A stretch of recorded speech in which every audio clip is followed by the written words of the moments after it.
Senators, please be seated. The Senate will come to order.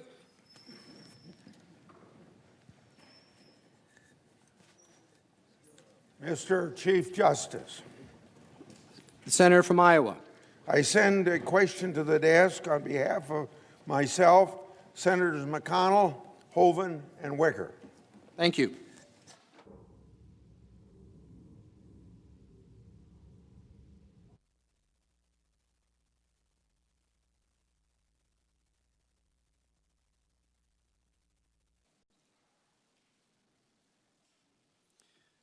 The question from Senator Grassley and the other senators is addressed to counsel for the President.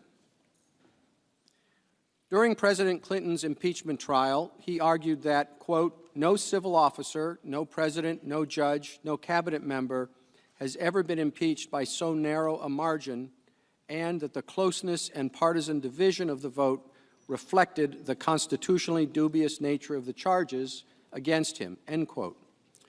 President Trump has raised similar concerns during these proceedings and argues that the lack of bipartisan consensus highlights the partisan nature of the charges. Are the President's concerns well-founded?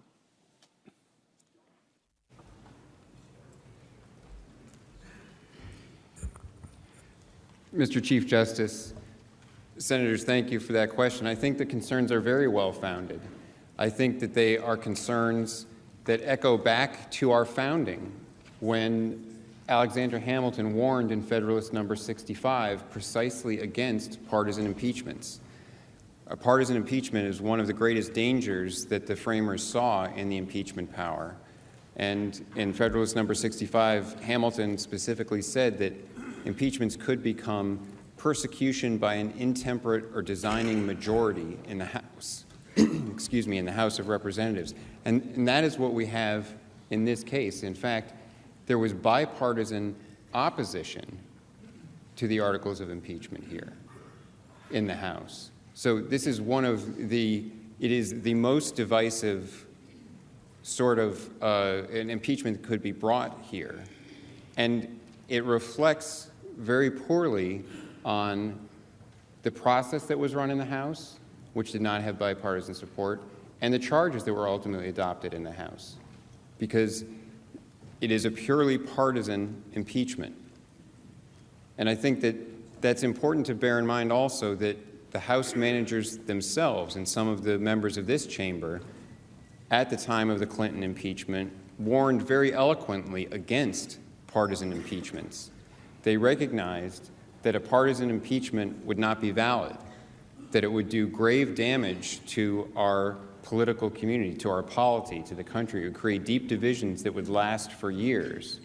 And in the Clinton impeachment, they made those warnings when it was not even arising in the context of an election year. Now we have a partisan impeachment, as we pointed out, when there's an election only 9 months away.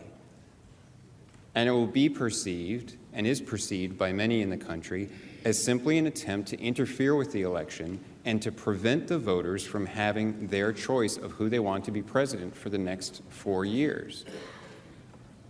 And the House managers have said, we can't allow the voters to decide because we can't be sure it will be a fair election.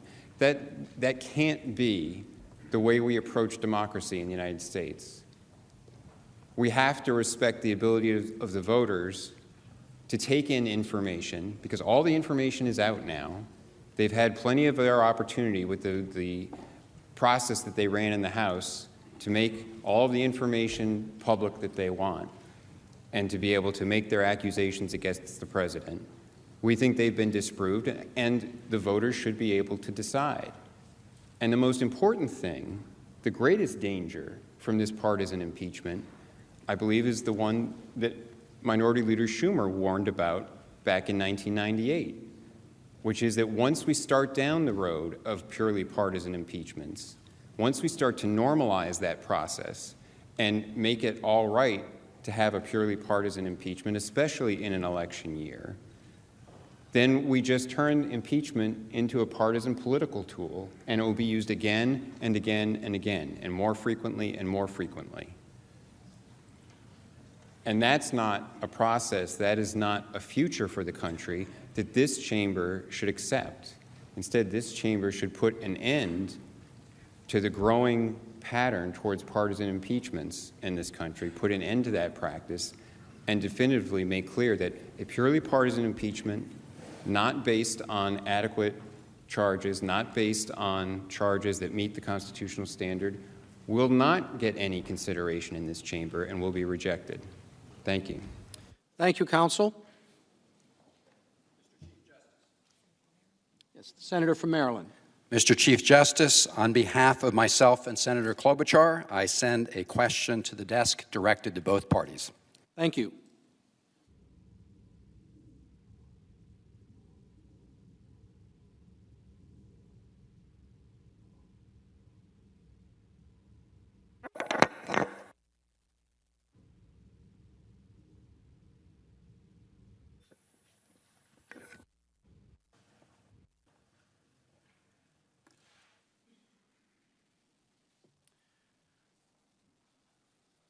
The question from Senator Van Hollen is to both parties. The President's counsel will go first. In his response to an earlier question this evening, Mr. Sekulow cited individuals like the Bidens as being, quote, not irrelevant to our case, end quote. Are you opposed to having the Chief Justice make the initial determinations regarding the relevance of documents and witnesses, particularly as the Senate could disagree with the Chief Justice's ruling by a majority vote? The President's counsel is first. Mr. Chief Justice, again, to make our position clear, we think constitutionally that would not be the appropriate way to go. It's, again, no disrespect to the Chief Justice at all, who's presiding here as the presiding officer. But our view is that if there are issues that have to be resolved on constitutional matters, that it should be done in the appropriate way. You have Senate rules that govern that as to what you would do. And then there's, if litigation were to be necessary for a particular issue, that would have to be looked at. But this idea that we can short-circuit the system, which is what they've been doing for 3 months, is not something we're willing to go with. I've said that. I said it all day yesterday, and no disrespect to the senator's question, but that's not a position that we will accept as far as moving these proceedings forward. Thank you.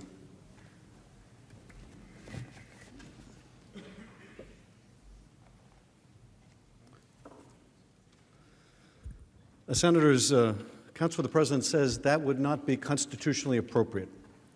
Why not?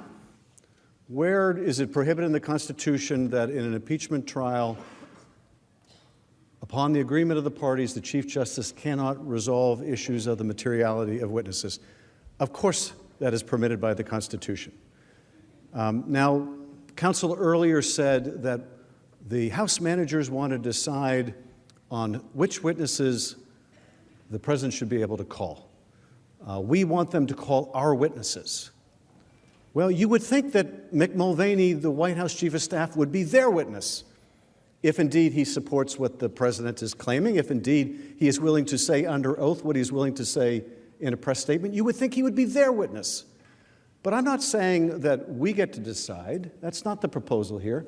The proposal is we take a week, the Senate goes about its business, we do depositions. The witnesses are not witnesses on the President's behalf that we get a decision on as House managers, but rather that we entrust the Chief Justice of the United States to make a fair and impartial decision as to whether a witness is material or not, whether a witness has relevant facts or not, or whether a witness is simply being brought before this body for the purposes of retribution in the case of the whistleblower, or to smear the Bidens without material purpose relevant to these proceedings.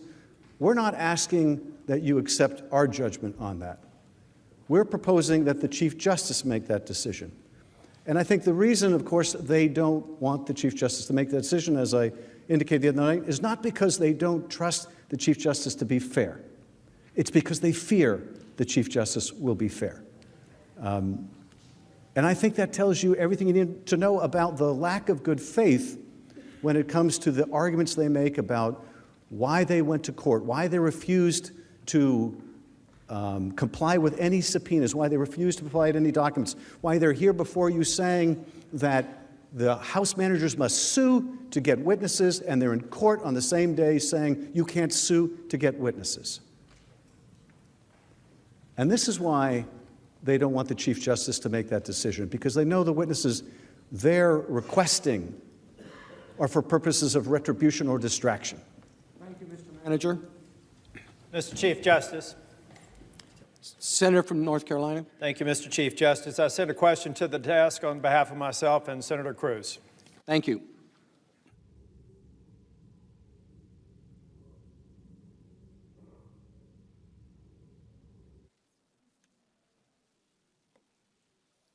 The question from Senators Tillis and Cruz is for the House managers. You have based your case on the proposition that it was utterly baseless and a sham to ask for an investigation into possible corruption of Burisma and the Bidens. Chris Hines, the stepson of then Secretary of State John Kerry, emailed Kerry's chief of staff that, quote, apparently Devon and Hunter both joined the board of Burisma, and a press release went out today. I can't speak to why they decided to, but there was no investment by our firm in their company. Hines subsequently terminated his business relationship with Devon Archer and Hunter Biden because, quote, working with Burisma is unacceptable, end quote, and showed a, quote, lack of judgment, end quote. Do you agree with Chris Hines that working with Burisma was unacceptable? Did John Kerry or Joe Biden agree with Chris Hines? If not, why not?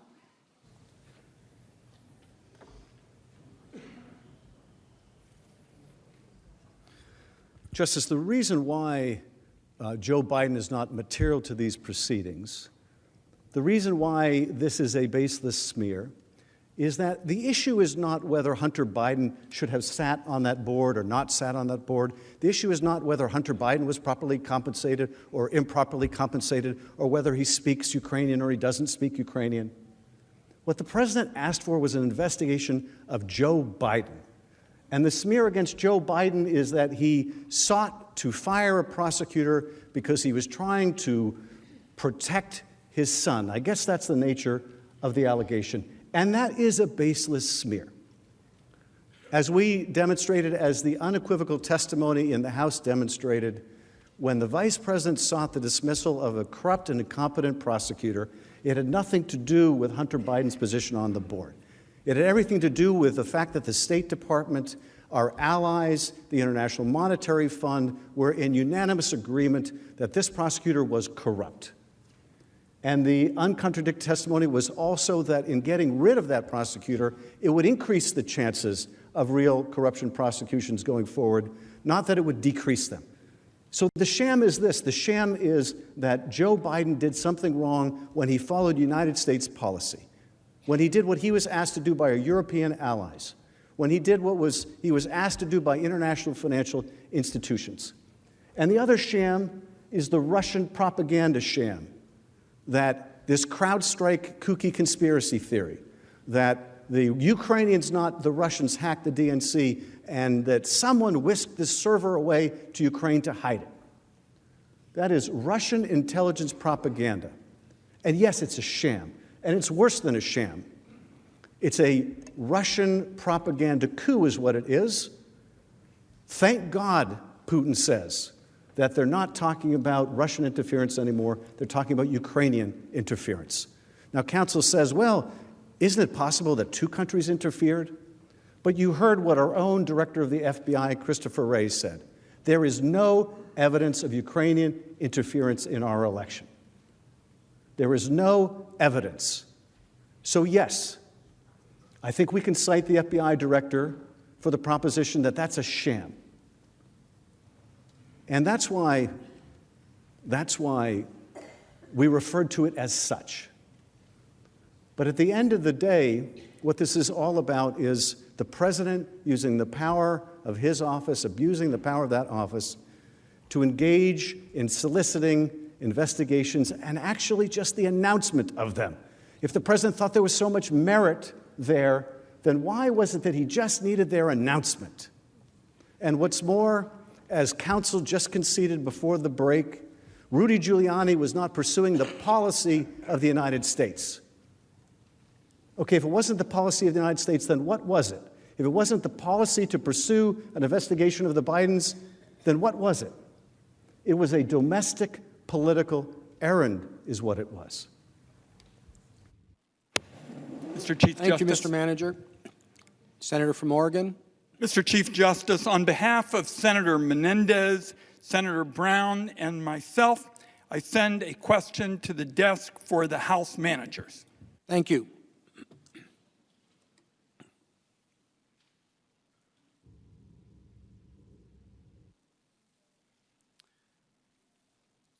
Senators Wyden, Menendez, and Brown ask the House managers. The President's counsel has argued that the President's actions are based on his desire to root out corruption. However, new reporting indicates that Attorney General Barr and former National Security Advisor Bolton shared concerns that the President was granting personal favors to autocratic foreign leaders like President Erdogan of Turkey. The President has also acknowledged his private business interests in the country, like Trump Towers, Istanbul. The Treasury Department has not denied that the President directed Treasury and the Department of Justice to intervene in the criminal investigation of Halkbank, the Turkish state-owned bank, which has been accused of a scheme to evade Iranian sanctions. Has the President engaged in a pattern of conduct in which he places his personal and political interests above the national security interests of the United States?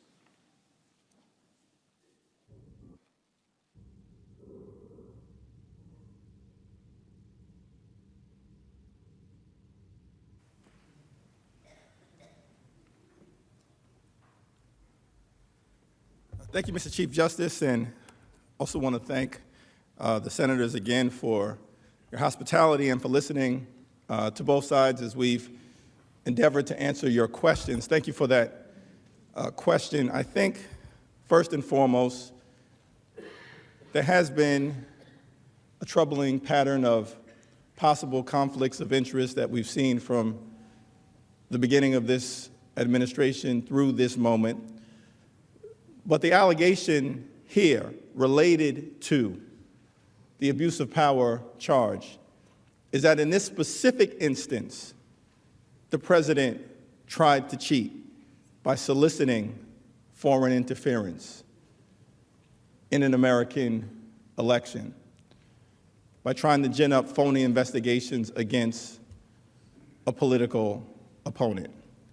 Now, what counsel for the President has said is that what the President was really interested in is corruption, that he's an anti-corruption crusader.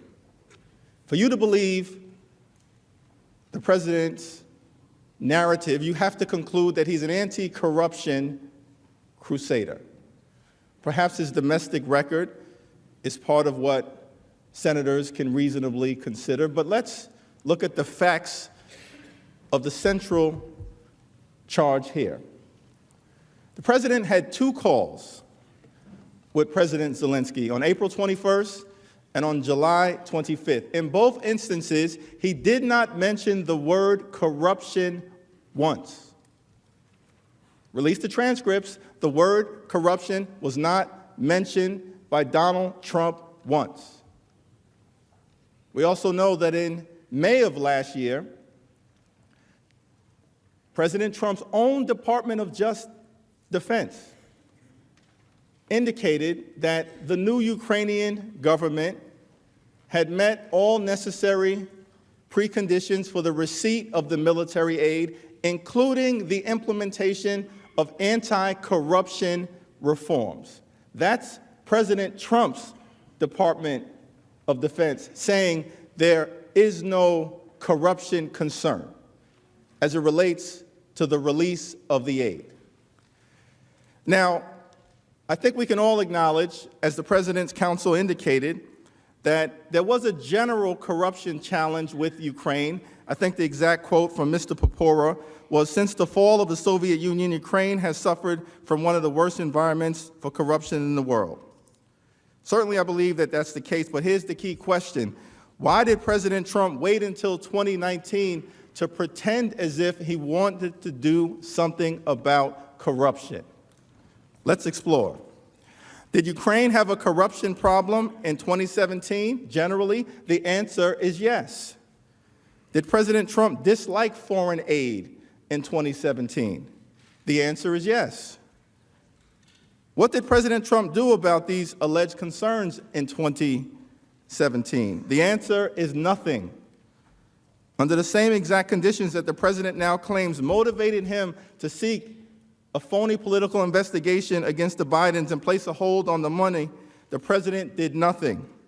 He did not seek an investigation into the Bidens in 2017. He did not put a hold on the aid in 2017. But the Trump administration oversaw $560 million in military and security aid to Ukraine in 2017. In 2018, the same conditions existed if President Trump is truly an anti-corruption crusader. But what happened in 2018? He didn't seek an investigation into the Bidens. He didn't put a hold on the aid. Rather, the Trump administration oversaw $620 million in military and security aid to Ukraine, which brings us to this moment. Why the sudden interest in Burisma, in the Bidens, in alleged corruption concerns about Ukraine? What changed in 2019? What changed is that Joe Biden announced his candidacy. The president was concerned with that candidacy. Polls had him losing to the former vice president, and he was determined to stop Joe Biden by trying to cheat in the election, smear him, solicit foreign interference in 2020. That is an abuse of power. That is corrupt. Thank you, That Mr. is Manager. wrong.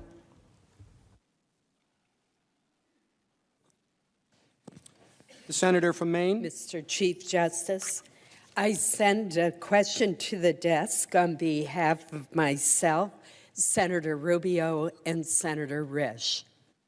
Thank you.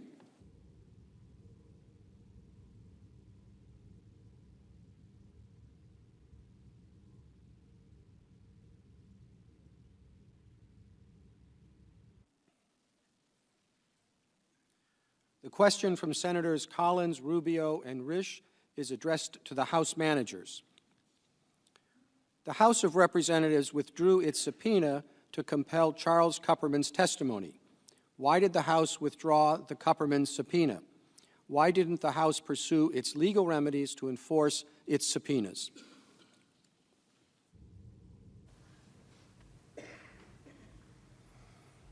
Senators, I thank you for the question. Our practice in the House was to invite witnesses to come voluntarily if they refused to give them a subpoena. In the case of Dr. Kupperman, he refused to come in voluntarily, and we subpoenaed him. Almost instantly upon receipt of the subpoena, a lengthy complaint was filed in court where he sought to challenge that subpoena.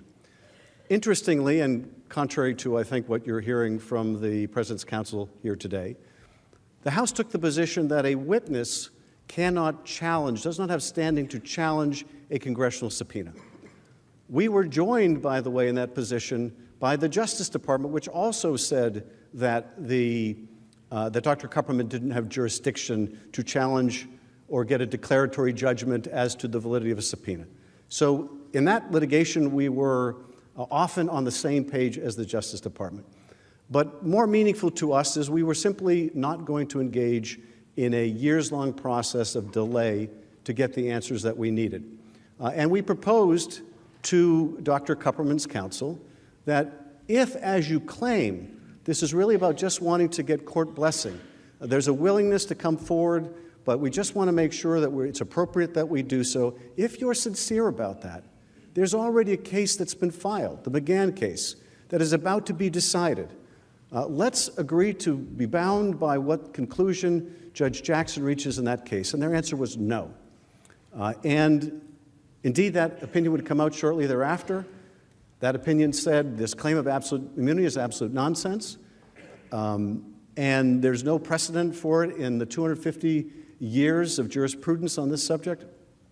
So we went back to Dr. Kupperman, and of course, Dr. Kupperman said, No, we'd like to get our own judicial opinion. Now, had we gone to fruition, even though we don't believe, and it would have created a bad precedent that they have standing to challenge subpoenas that way, had they lost, they would have gone to the Court of Appeals and the Supreme Court. They would have come back to the district court and now no longer arguing absolute immunity because that would have been, we believe, defeated. They would make claims of executive privilege, and they would litigate those up through the Court of Appeals and the Supreme Court.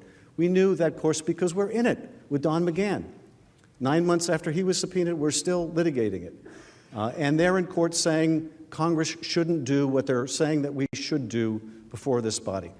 So that's why we withdrew the subpoena. We were not going to go through that exercise.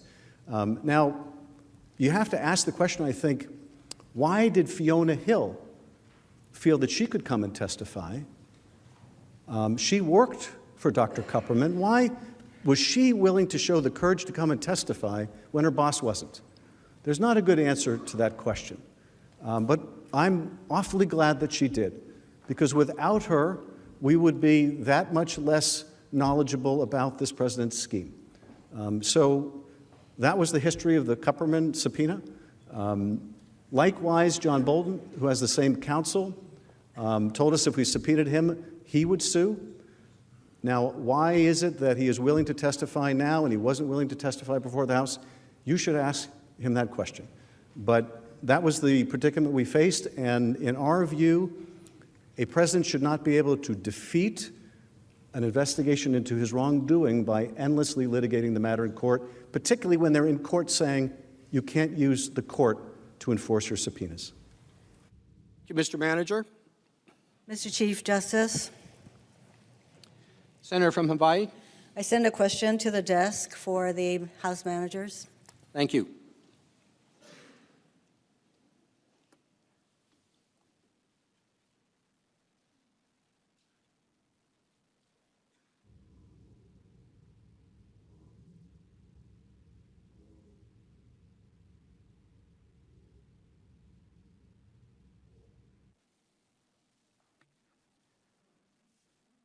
The question from Senator Hirono is for the House managers. Can you talk about what has happened to whistleblowers when they have been outed against their will? What are the consequences of revealing their identity, particularly when we have a president who has tried to bully and threaten impeachment witnesses?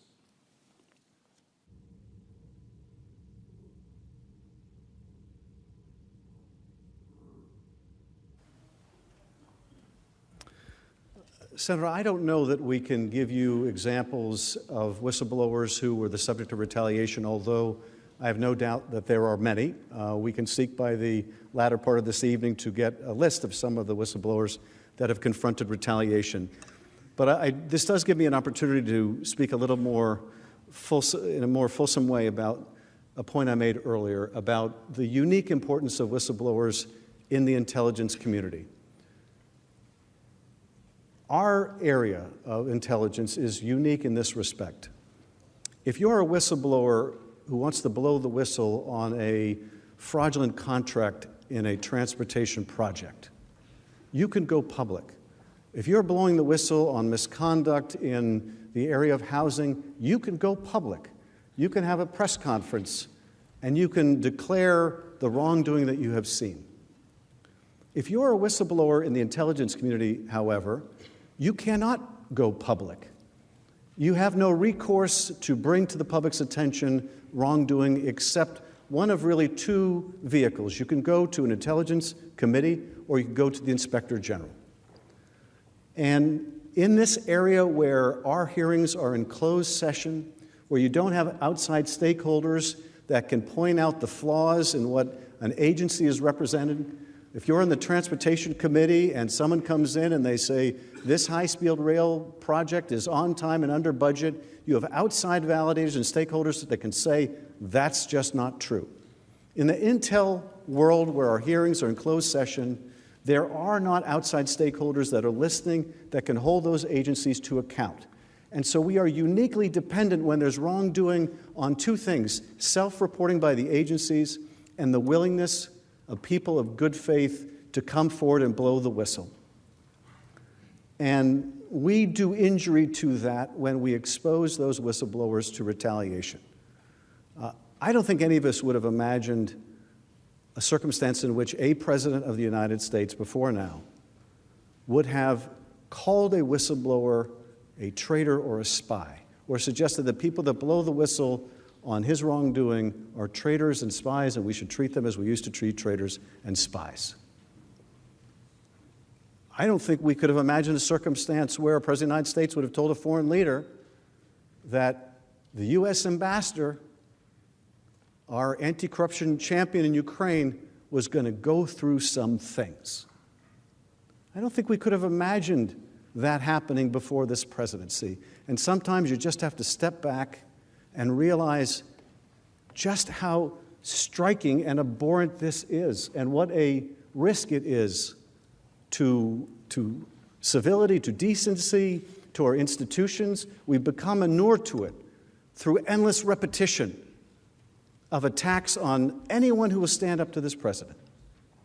And of course, the risk is the very reason we have a whistleblower protection, the very reason why whistleblowers should enjoy a right of anonymity, is that in the absence of that, misconduct and wrongdoing will proliferate. If there's not a mechanism for people lawfully to expose wrongdoing, you can bet that wrongdoing is going to increase. And that's why there have been great champions like Senator Grassley of whistleblower protections, Senator Burr and Senator Warner and many others, because we all understand, at least we did heretofore, the vital importance and contribution that are made by American citizens who bring wrongdoing to our attention.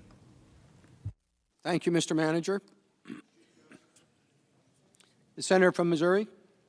Chief Justice, I send a question to the desk on behalf of myself, Senators Hawley, Wicker, and Capito. Thank you.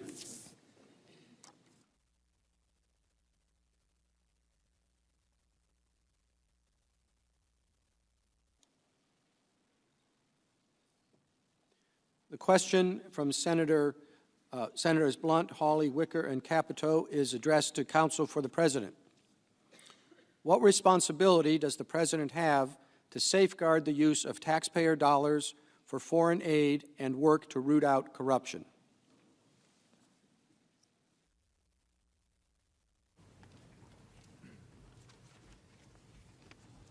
Thank you, Mr. Chief Justice, members of the Senate. The President has an important responsibility to safeguard taxpayer dollars that are used in foreign aid or used anywhere, frankly, and to root out corruption. Now, it's no secret that President Trump, from the beginning, from the time he came down the escalator, has been committed to ensuring that American taxpayer dollars are used appropriately, And if they're going to foreign countries, he wants to make sure that they're used wisely. And there's ample evidence of that, I don't think that's even disputed or disputable. And he's fulfilling that obligation. And then the other point that he makes repeatedly is that if we're helping countries around the world, other countries should help us help them. We use the word burden sharing. What does that mean? Burden sharing means that if American taxpayers are going to help with a problem in a country around the world, and we do a lot. We do it to the tune of billions and billions of dollars.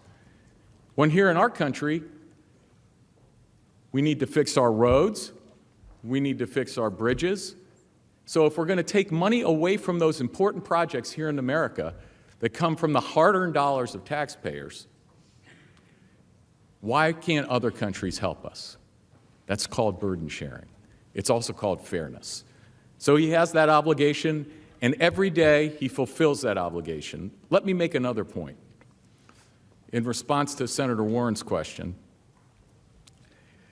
the most important thing in terms of the fairness of this proceeding, and that's why I've quoted repeatedly, I haven't played the videos over and over again, but you remember them, the wise words, the true words of the Democrats in the Clinton impeachment years. And the only point the American people, they understand it, and I think everyone in this body understands it. that there can't be one standard for one political party and another for the other political party. That's important. Those words should be applied here.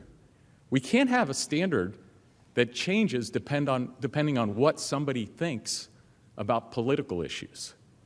In order to be fair, the same standard has to be applied regardless of your party.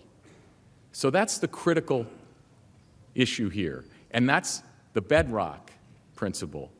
Not a double standard for justice in the Senate, but one standard, the true standard, the standard that's been articulated eloquently by Democrats over and over again in the Clinton proceedings. That's the standard that's right. That's the standard that we ask for, regardless of political party. Thank you. Thank you, counsel. Mr. Chief Justice, The senator from Maine. I'm sending a question to the desk. Thank you.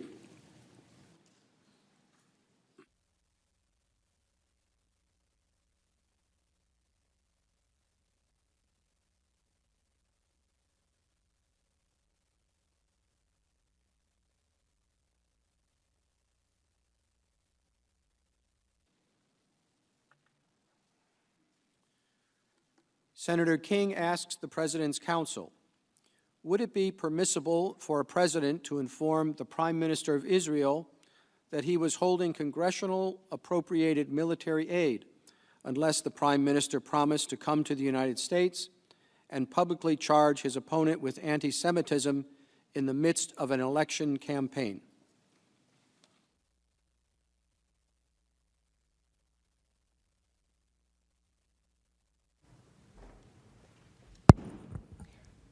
Mr. Chief Justice, Senator, thank you for the question, but the question really has nothing to do with this case. I mean, it seems to be trying to get at the most extreme hypothetical related to a misinterpretation of what Professor Dershowitz was saying the other night.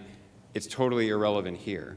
What the charges that have been brought here, articulated in the Articles of Impeachment, are based on a theory of abuse of power that the House Democrats, the House managers have made clear depends for them to make their case to establish that when the President raised two issues on the call with President Zelensky of Ukraine, he raised the 2016 election interference and he mentioned the Biden and Burisma incident, that there was not any legitimate public policy or foreign policy interest in mentioning those things to the President of Ukraine.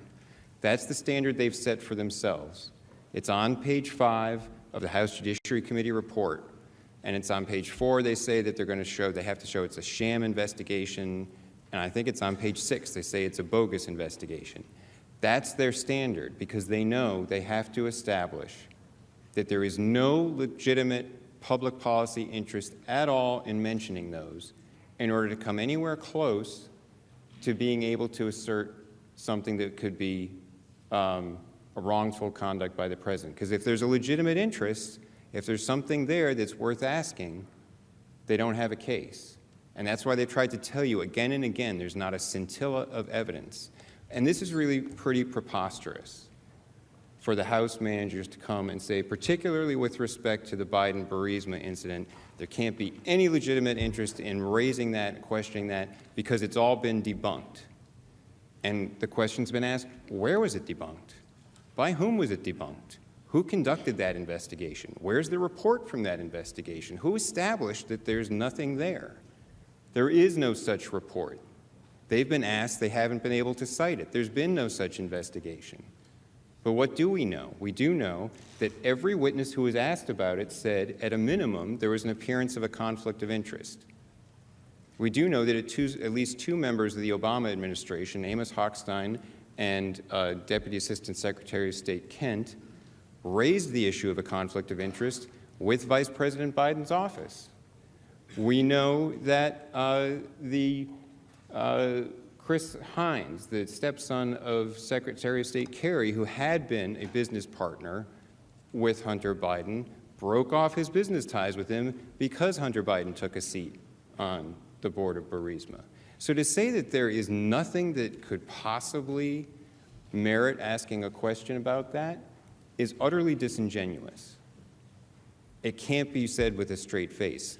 Every witness that was asked about it said that there was something, at least it gave the appearance of a conflict of interest. There hasn't been any investigation to debunk this theory. There hasn't been any inquiry to find out, is there or not? And it doesn't have to do, as Manager Schiff was suggesting, just with, well, why was Hunter Biden on the board? Or were they paying him to it? It's the whole situation. The whole situation of all of a sudden he's put on the board at the time when his father was put in charge of Ukraine policy.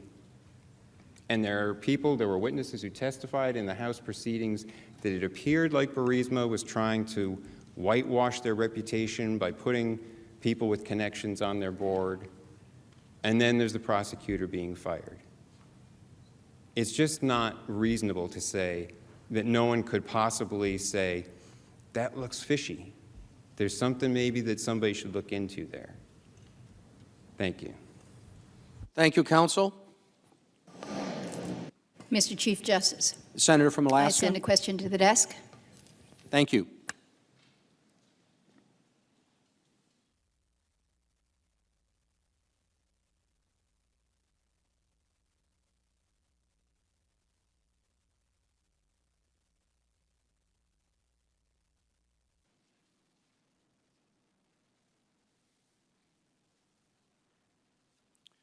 Senator Murkowski asks counsel for the President.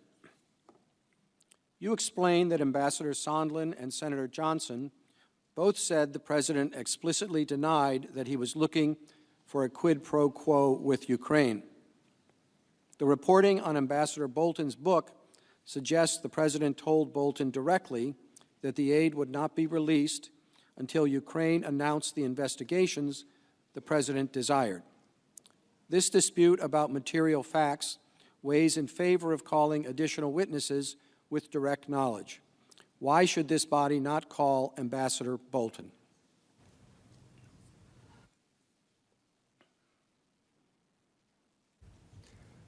Mr. Chief Justice, Senators, thank you for the question.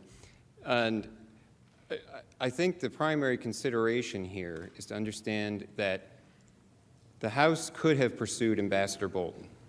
The House considered whether or not they would try to have him come testify and subpoena him. They chose not to subpoena him. And this all goes back to the most important consideration, I think, that this chamber has before it in some ways, especially on this threshold issue of whether there should be witnesses or not, has to do with the precedent that's established here for what kind of impeachment proceeding this body will accept from now going forward. Because whatever is accepted in this case becomes the new normal for every impeachment proceeding in the future. And it will do grave damage to this body as an institution to say that the proceedings in the House don't have to really be complete. You don't have to subpoena the witnesses that you think are necessary to prove your case. You don't really have to put it all together before you bring the package here. When you're impeaching the President of the United States, the gravest impeachment that they could possibly consider, you don't have to do all of that work before you get to this institution. Instead, when you come to this chamber, it can be kind of half-baked, not finished. We need other witnesses, and we want this chamber to do the investigation that wasn't done in the House of Representatives. And then this chamber will have to be issuing the subpoenas and dealing with that. And that's not the way that this chamber should allow impeachments to be presented to it. And we've heard there was some exchange the other day about, well, there were a lot of witnesses in the Judge Porcius impeachment, and this chamber was able to handle that. It's very different in the impeachment of a judge, which is being handled by a committee. My understanding is that under Rule 11 of the Senate procedures, there was a committee receiving that evidence. But in a presidential impeachment, there's not going to just be a committee. It's the entire chamber that is going to have to be sitting as a court of impeachment, and that will affect the business of the chamber. And so I think the idea that something comes out because someone makes an assertion in a book, allegedly, it's only an alleged, it's simply alleged now that the manuscript says that. Ambassador Bolton hasn't come out to verify that, to my knowledge. That then we should start having this chamber call new witnesses and establish the new normal for impeachment proceedings as being that there doesn't have to be a complete investigation in the House. I think that's very damaging for the future of this institution. Thank you. Thank you, counsel. The senator from Hawaii. Mr. Chief Justice, I have a question on behalf of myself, Senators Whitehouse and Heinrich, and this is for the Counsel for the President and the House Managers. Thank you.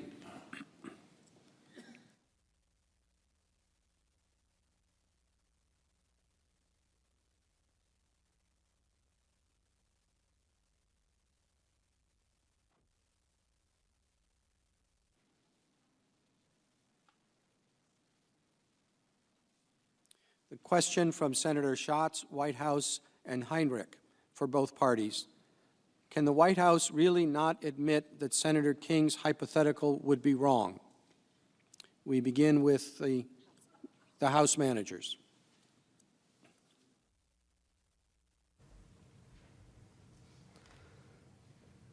Senator, we have no trouble recognizing just how wrong that would be. But more than that, it's the natural extension of Professor Dershowitz's argument that if the president believed that that kind of quid pro quo would help his reelection, then it's perfectly fine and non-impeachable.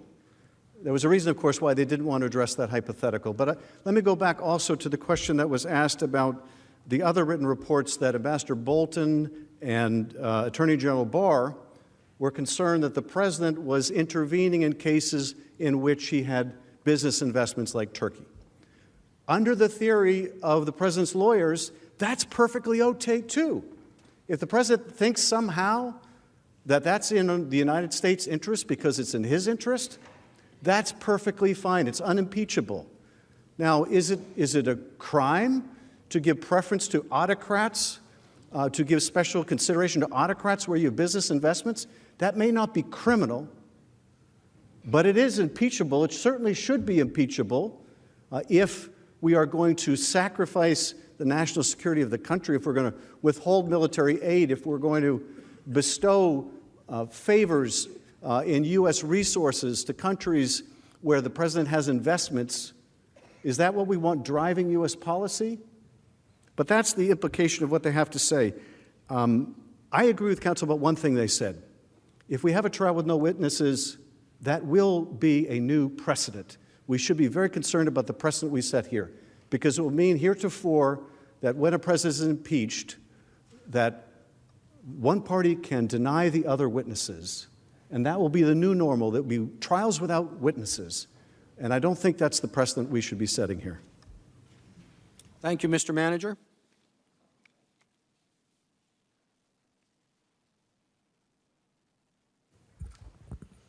Mr. Chief Justice, Senator, thank you for the question. Let me just begin by noting I think it's a little bit rich for Manager Schiff to say that one party, i.e. the president, is going to deny them witnesses. It was the president who has denied any witnesses throughout this process up till now.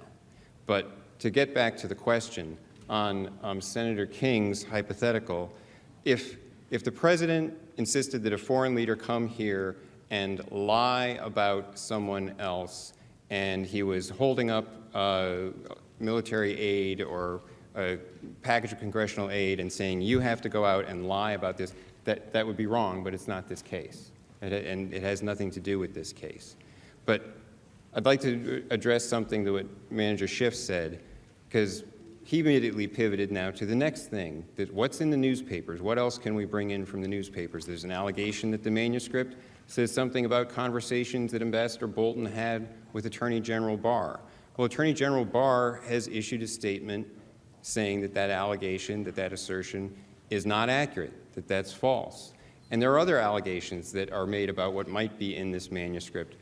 Nick Mulvaney has issued a statement saying that that's not true. So to sort of play the game of there's going to be another leak, somebody might write a book, there's something else, And that's what, again, turning this body into the one doing investigations because the House didn't pursue the investigation, it's not prudentially a wise move for this chamber to take on that task. Thank you. Thank you, counsel. Your Honor, Senator from Louisiana. I send a question to the desk for counsel for the President. Thank you.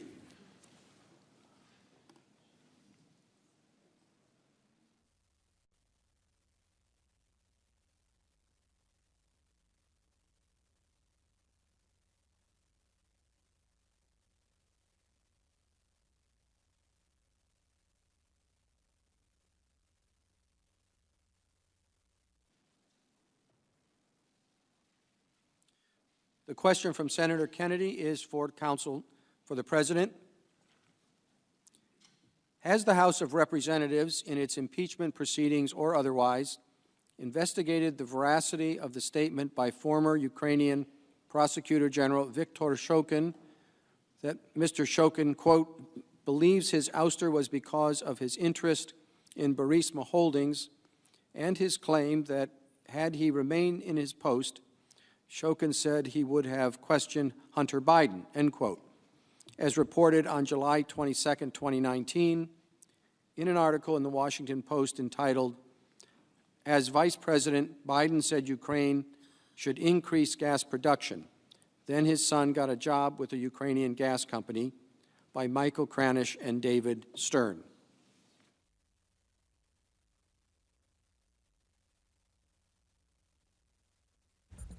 Mr. Chief Justice, Senator, thank you for that question. And the answer, to the best of my knowledge, is no. The House of Representatives did not investigate the veracity or the truth of that reporting about the Prosecutor General Shokin. In fact, that was part of the point. And as Manager Schiff was saying here again, the House Democrats' position is that everything related to the entire incident of the Bidens and Burisma and what was going on with the prosecutor, it's all debunked. There's nothing to see there. Move along. Don't ask about it. But they didn't investigate it, and they can't point to anyone who's investigated it. They can't point to anyone who's really looked at it. And as I said a minute ago, and I won't belabor the point, every witness who was asked said that they thought, yes, there's at least the appearance of a conflict of interest there. And at least one witness, and there's a public reporting of another person, Amos Hochstein, in the Obama administration, raised the issue with Vice President Biden's office. But nothing was done about it. There have been questions about whether Vice President Biden sought or received an ethics opinion. We don't know. Not that I've heard of, not that I've seen anywhere, but it's just something that no one has actually inquired into. And there have been questions raised about why now? Why was it raised now? And the implication the House managers have tried to make is it's just because Joe Biden decided in April he was going to run for the presidency. But as I explained the other day, Rudy Giuliani, as the president's private counsel, was exploring matters in the Ukraine starting in the fall of 2018. He had tips because he was interested in finding out. Remember, the Mueller investigation was still ongoing at that point. It wasn't clear what the outcome of the Mueller investigation was going to be. And he was trying to find out what were the origins of Russian interference, of the Steele dossier, of allegations of collusion by the Trump campaign. And that led him in part to Ukraine, and he got information that led him to various strands to pursue. And one of them became the issue of the Biden and Burisma incident. And he prepared a little package on it based on interview notes. In January 23rd and January 25th of 2019, months before Joe Biden had announced that he was going to run for the presidency, Rudy Giuliani was interviewing Shokin and Lutsenko and wrote down in the interview notes the stuff about the Biden and Burisma incident and the firing of Shokin. He put it all in a package. He delivered it to the State Department in March, still before Joe Biden said he was going to be running for president. That didn't happen until April 25th. It was all done, all put in a package, all delivered. And that's public now because that little package that he sent to the State Department was released. I think it was under a FOIA litigation, but it's been released publicly. And the notes that he took, his interview notes, are there publicly. So the timing dates back to when Rudy Giuliani was pursuing that, starting back in the fall of 2018. Takes him time to pursue leads. He was trying to get Shokin to come to this country to interview him. Couldn't get him a visa. Had to interview him by phone. Lutsenko was in New York, and he prepares this package. That's why there's that timing. And then there were public articles published about the Biden-Burisma affair. One of them was just mentioned in the question, a Washington Post article, July 22nd, 2019, specifically about it, about the firing of Shokin, 3 days before the July 25th telephone call. It was in the news. It was topical. Thank you. Counsel? Chief Justice. Senator from Michigan. Chief Justice, on behalf of myself and Senator Cornyn, I send a question to the desk for both House managers and the President's Counsel. Thank you.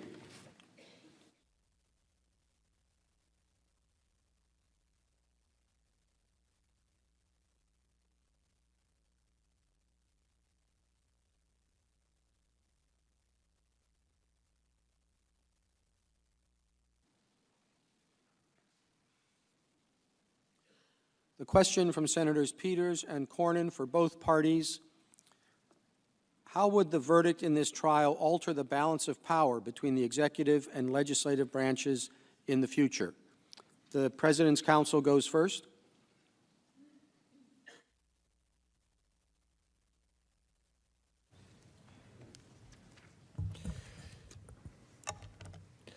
A verdict, a final judgment of acquittal, would be the best thing for our country and would send a great message that will actually help in our separation of powers. Here's why. As I've said repeatedly, and according to the standard articulated so well during the Clinton impeachment, what are we dealing with here? We're dealing with a purely partisan impeachment with bipartisan opposition, no crime, no violation of law in an election year. Okay? Never happened before. No investigation, no due process, nothing. And what they're telling you, I mean, we can talk all we want, and we will, but what are we talking about at the end of the day? We're talking about removing a president of the United States from a ballot in an election that's occurring in months. Who thinks that's a good idea? Particularly when you're dealing with a purely partisan impeachment that was warned about from the framers, okay? So the only appropriate result that won't damage our country horribly, maybe forever, but certainly for generations, is a verdict of acquittal. Here's the other point. Getting back to the question of witnesses. Mr. Schiff's up here. Let's make a deal. How about we have the Chief Justice, and we have the greatest respect for the Chief Justice. Here's the problem. We're talking about critical constitutional rights that have been protected by the Supreme Court for our history. So what is he really saying? He's saying that the Senate, think about these questions, the Senate can decide about executive privilege by a vote, by a majority vote. If the Senate can decide, with the greatest respect, if the Senate can just decide there's no executive privilege, guess what? You're destroying executive privilege.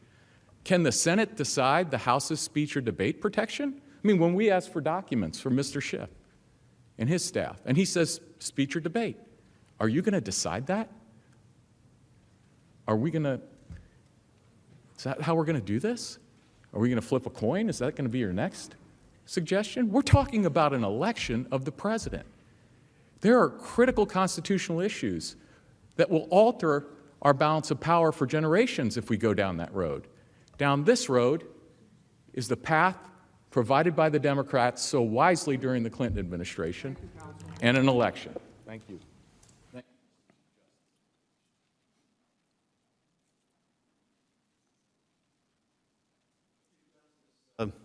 It may be different in the court than it is in this chamber and in the House, but when anybody begins the sentence with the phrase, "I have the greatest respect for," you have to look out for what follows.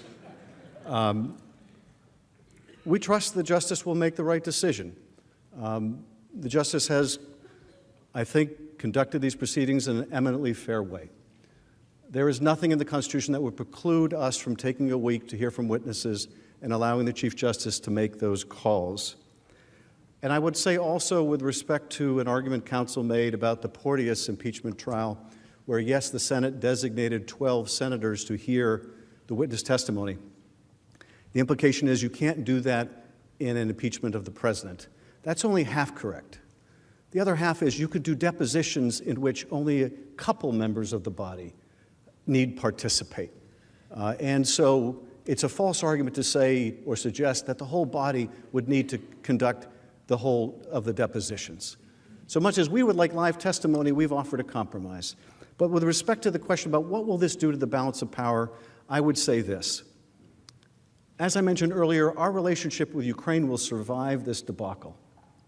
But if we hold that a president can defy all subpoenas, can tie up the Congress endlessly with bad faith claims of privilege, claiming here one thing, claiming in court something else, it will eviscerate our oversight power. If the president is allowed to decide which subpoenas they will deign to consider valid and which they will deign to consider invalid, your oversight power, our oversight power, is gone. That is an irrevocable change to the balance of power. And what's more, if we adopt their theory of the case, that a president can abuse his power, can do so by holding another country hostage, by withholding congressionally appropriated funds, can violate the law in doing so, as long as they think it's in their interest. Imagine what that will do to the balance of power. Article 2 will really mean what the president says it means, which is he can do whatever he wants. So yes, the stakes are big here. Article 2 goes to whether our oversight power, particularly in a case of investigating the president's own wrongdoing, continues to have any weight, whether the impeachment power itself is now a nullity. Thank you, Mr. Manager.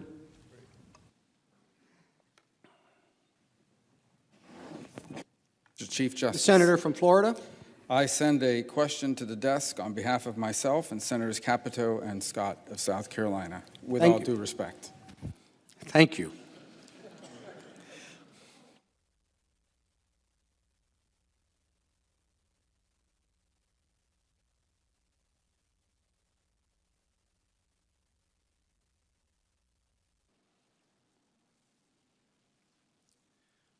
The question from Senators Rubio, Capito, Scott, and Scott of South Carolina is directed to both parties, and we begin with counsel for the House managers.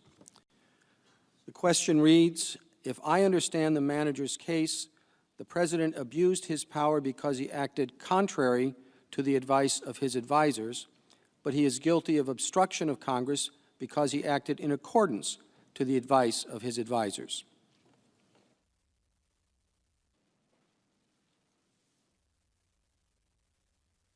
That's not our argument at all. The president is impeached on Article 1 not because he acted contrary to the advice of his advisors. That's a red herring offered by the president's legal team. We're not saying that the president is not free to disregard the advice of his counsel. He is. He is entitled to disregard even really good advice. What he is not free to do is engage in corruption. What he's not free to do is to withhold military aid, not for a valid policy disagreement. They've conceded Rudy Giuliani was not doing policy. What is not permitted is for a president to withhold congressionally appropriated money for a corrupt purpose, to secure help, illicit foreign help, to cheat in an election. That is no policy disagreement. Now, are we arguing in Article 2 that he should be impeached for following his lawyer's advice? No. They were following his advice. His advice was fight all subpoenas. They were giving the legal window dressing to that. They were going to court and arguing one thing and coming before you and arguing another. He was not following their advice. They were following his. You can say a lot about Donald Trump, but he is not led around by the nose by his legal counsel. Ask Don McGahn about that. Don McGahn stood up to the president. And Bob Mueller, if we're going to talk about the Mueller report, found several instances, and this goes to the pattern of the president's misconduct, in which he sought to obstruct that investigation by including telling the president's lawyer that he should fire the special counsel and then that he should lie about that instruction. Thank you, Mr. Manager.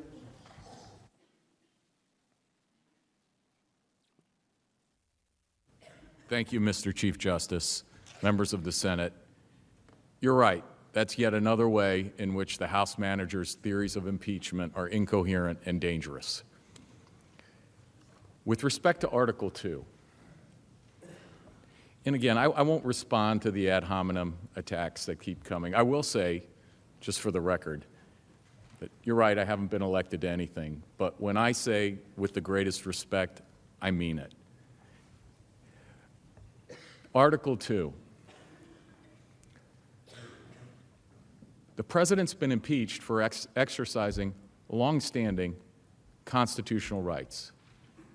He's looking out for constitutional rights in the face of a House process that violated all of them against all precedent. And he's looking out for future presidents and for the executive branch. How? If he had said, okay, fine, no rights, no counsel, no witnesses, no right to cross-examine, here's everything you ask for. What sort of precedent would that set?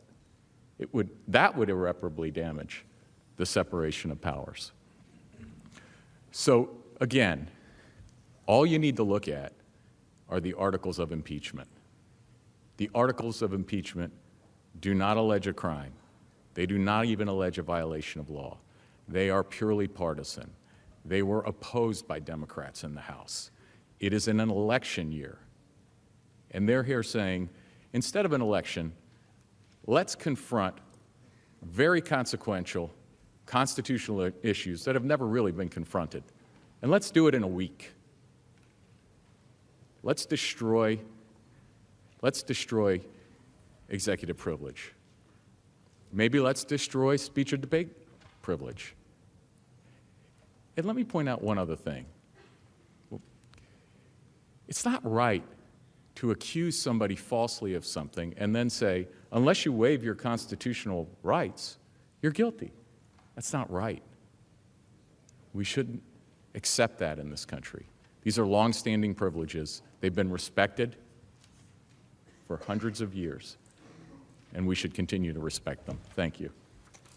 Thank you, counsel. The senator from West Virginia. Mr. Chief Justice, I send a question to the desk on behalf of myself for the President's counsel and the House managers. Thank you.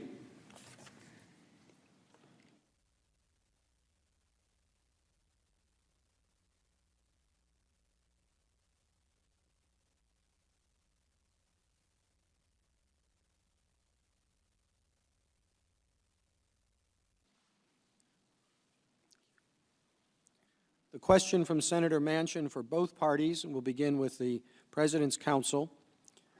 Over the past 2 weeks, the White House counsel had detailed all the problems associated with the House's decision to move quickly through their impeachment proceedings. Why shouldn't this body heed their advice and slow down and at least allow the judge to rule in the McGahn case to give the members of this body an official opinion from the judiciary on Article 2?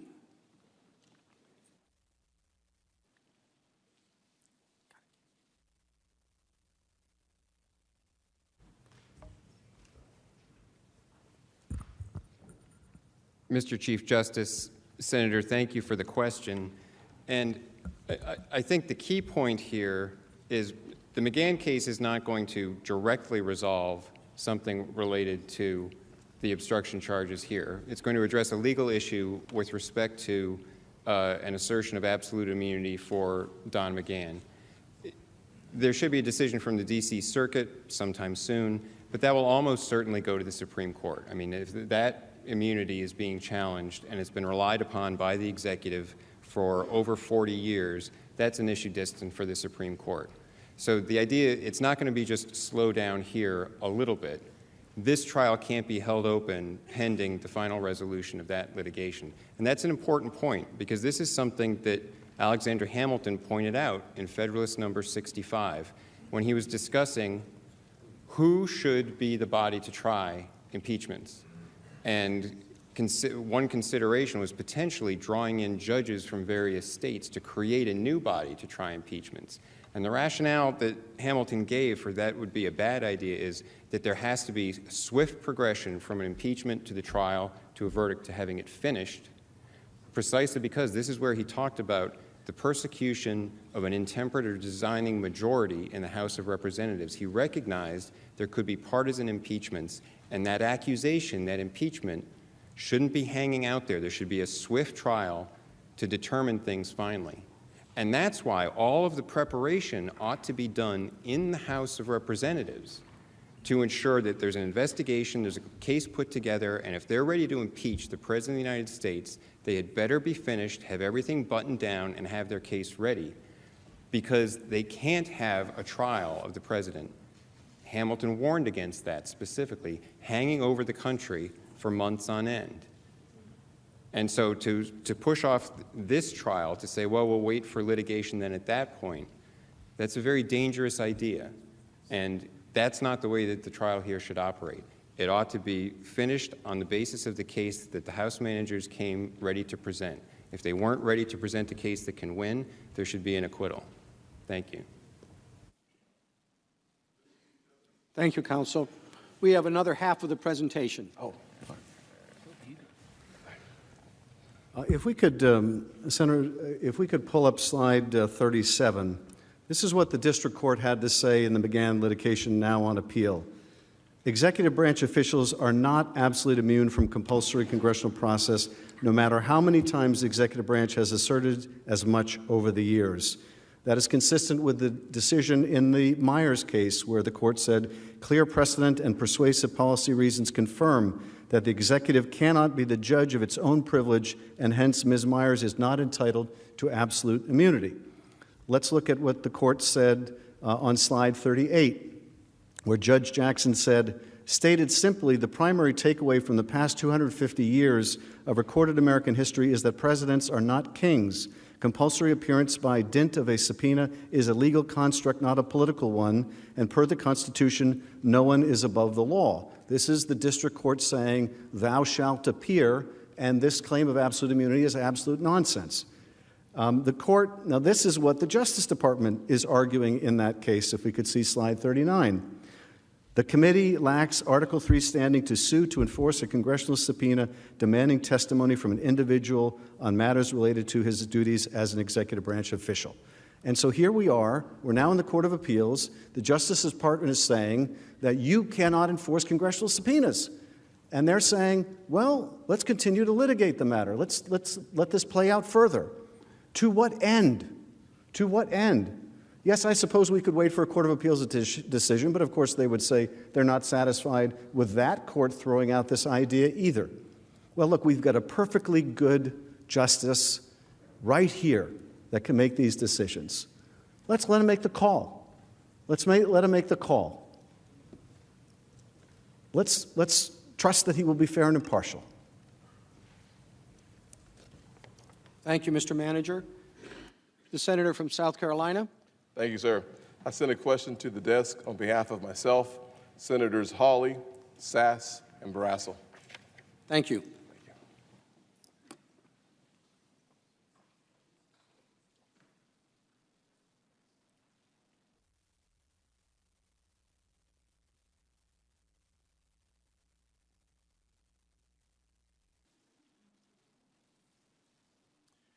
The question from Senators Scott of South Carolina, Hawley, Sass, and Barrasso is to the counsel for the President. During their presentation, the House managers referenced Chairman Gowdy and the House Benghazi investigation. The final report on Benghazi flatly says, quote, the administration did not cooperate with the investigation, end quote. That committee fought for 2 years to access information and often had information requests ignored or denied. Yet this House investigation, after just 3 months, already supposedly justifies impeachment. Does President Trump owe more compliance than other presidents did?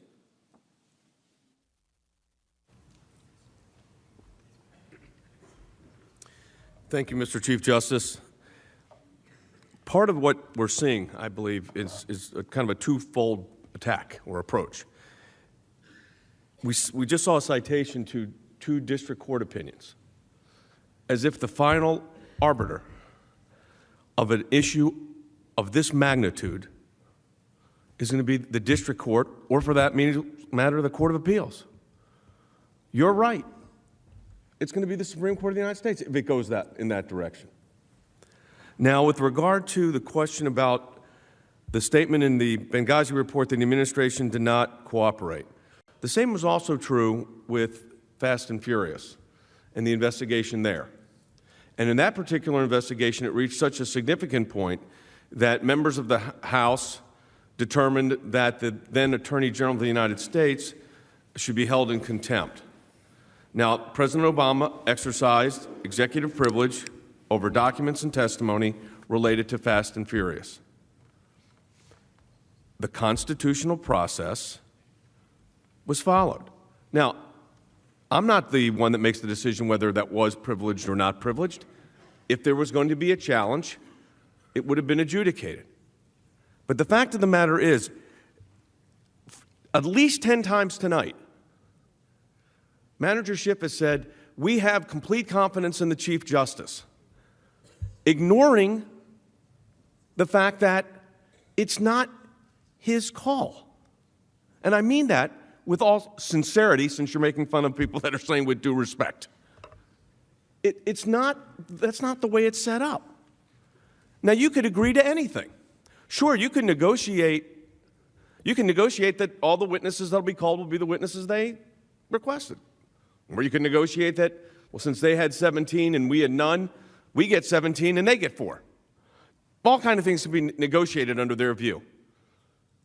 But this is brought to you by the managers who have an overwhelming case that they've proved over and over again. That's what they say. They proved it. It's overwhelming. It's incredible. We were able to put it together in a record amount of time. And now we want you, the United States Senate, to start calling witnesses for our overwhelmingly proved case. I would just lay this down. If we're negotiating, why don't we just go to closing arguments, see what this body decides? But I respect the process. The process is we have 2 days of questioning. Tomorrow there'll be an argument on the motion. There'll be a decision on the motion, and we have to, that's the system that's in place. That's the system we should follow.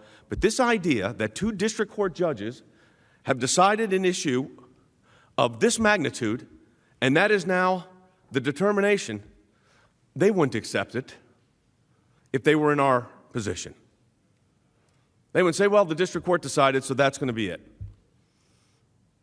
So I think when we have to look at what's really at stake, these are really significant issues. These are serious.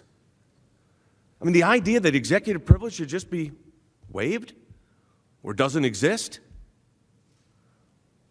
that, in your view, absolute immunity can't possibly exist.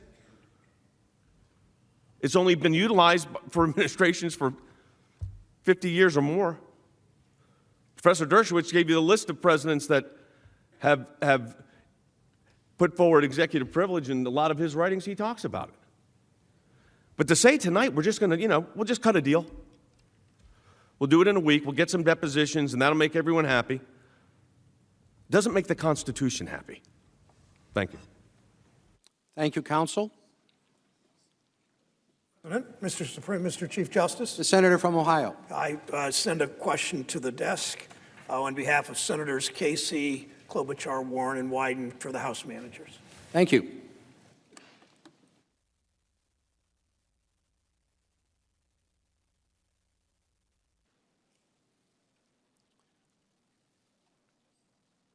The question for the House managers from Senator Brown and the other senators is as follows. Yesterday, you referenced how President Trump's perpetuating and propagating Russian conspiracy theories undercut our national security objectives. If acquitted in the Senate, what would prevent the President from continuing to side with Putin and other adversaries instead of our intelligence community and career diplomats? And what are the implications on our national security agenda if such behavior continues unchecked?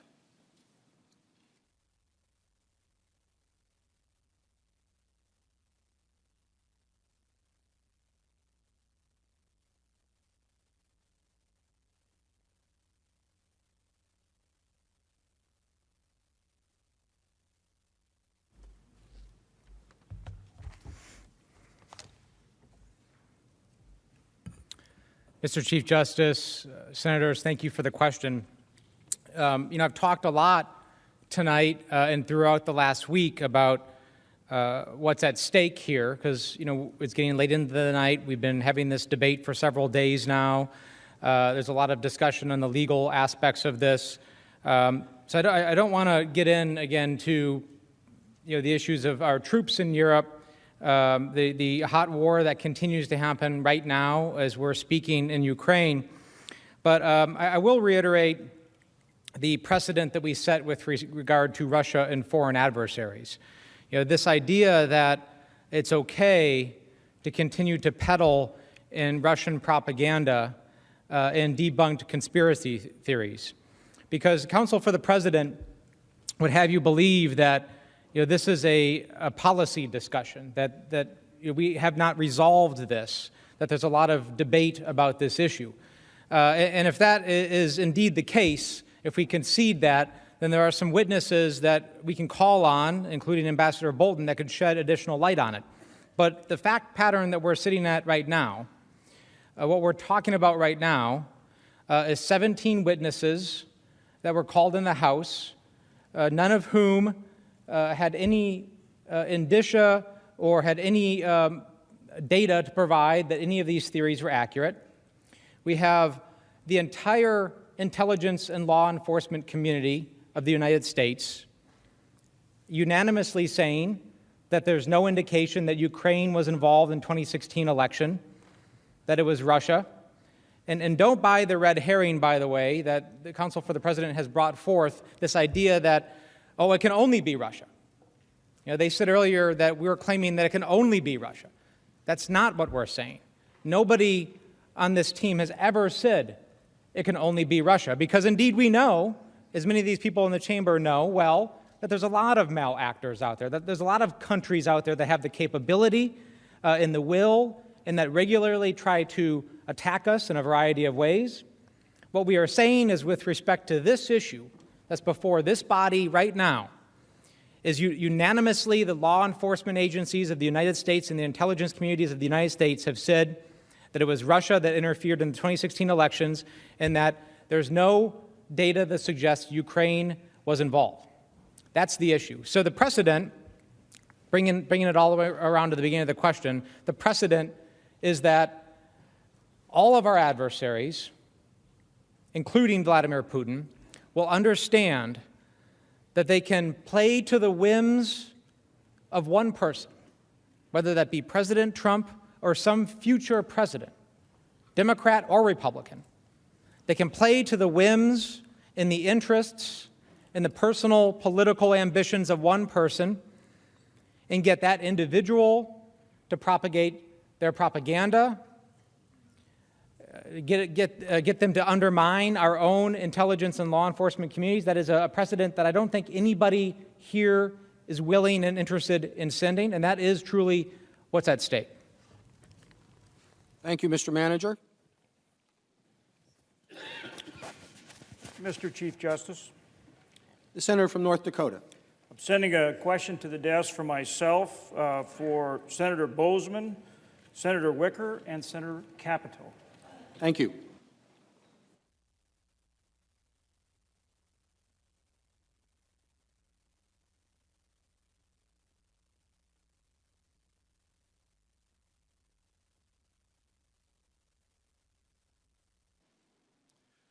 The question for counsel for the president from Senator Hoeven, Bozeman, Wicker, and Capito.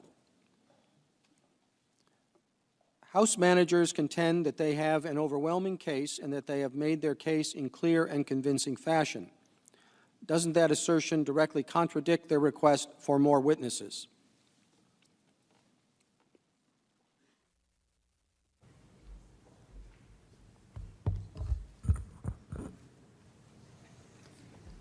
Mr. Chief Justice, Senators, thank you for the question. And I think it does directly contradict their claim now that they need more witnesses.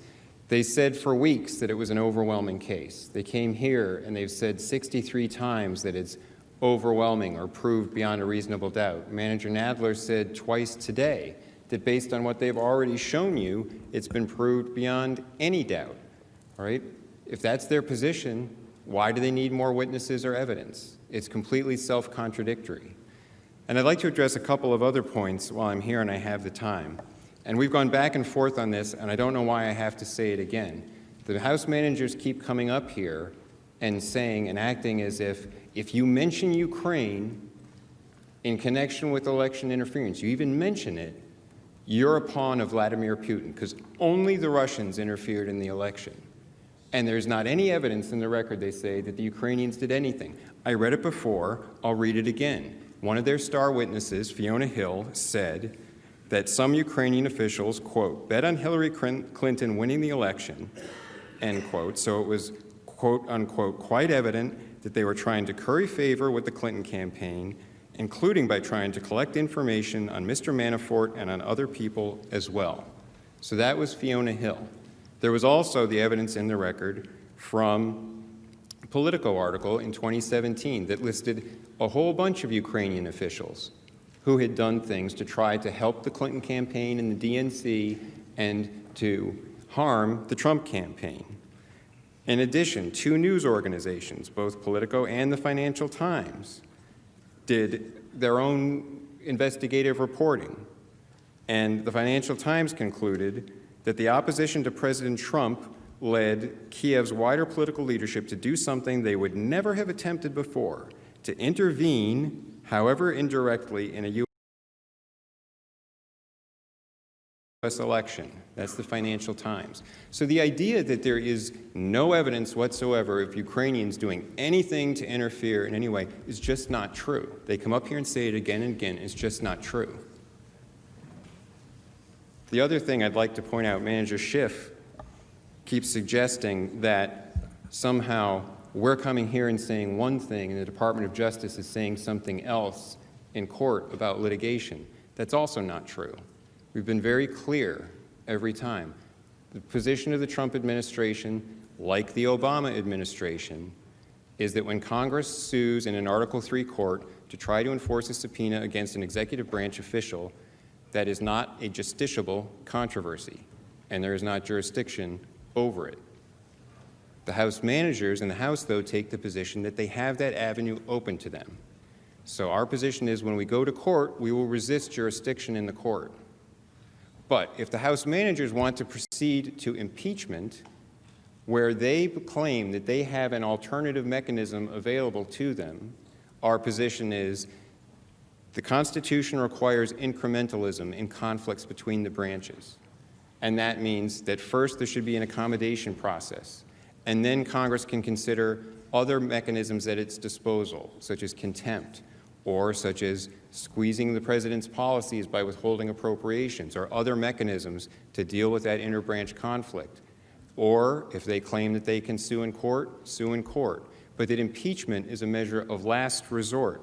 Now, earlier, Manager Schiff suggested that today in court, the Department of Justice went in and said, there's no jurisdiction, and when the judge said, well, if there's no jurisdiction to sue, then what can Congress do? And the DOJ, as he represented it, simply said, well, if they can't sue, then they can impeach, as if that was the direct answer, just go from, if you can't sue, the next step is impeachment. Now, that didn't seem right to me, because I didn't think that was what DOJ would be saying.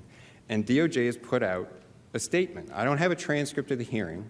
They don't have a transcript ready yet, as far as I know. But DOJ said, and this is a quote from the statement, "The point we made in court is simply that Congress has numerous political tools it can use in battles with the executive branch. Appropriations, legislation, nominations, and potentially, in some circumstances, even impeachment. For example, it can hold up funding for the president's preferred programs, pass legislation he opposes, or refuse to confirm his nominees." And this is continuing their statement. But it is absurd for Chairman Schiff to portray our mere description of the Constitution as somehow endorsing his rushed impeachment process. So, thank you. Mr. Chief Justice. Senator from Connecticut. Thank you, Mr. Chief Justice. Mr. Chief Justice, I send a question to the desk for the House managers. Thank you.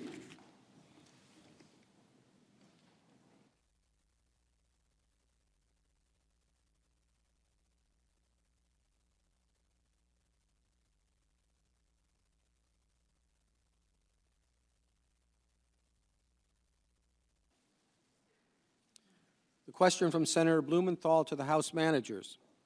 On April 24, 2019, one day after the media reported that former Vice President Biden would formally enter the 2020 U.S. presidential race, the State Department executed President Trump's order to recall Ambassador Marie Yovanovitch, a well-regarded career diplomat and anti-corruption crusader. Why did President Trump want, in his words, to, quote, take her out, end quote?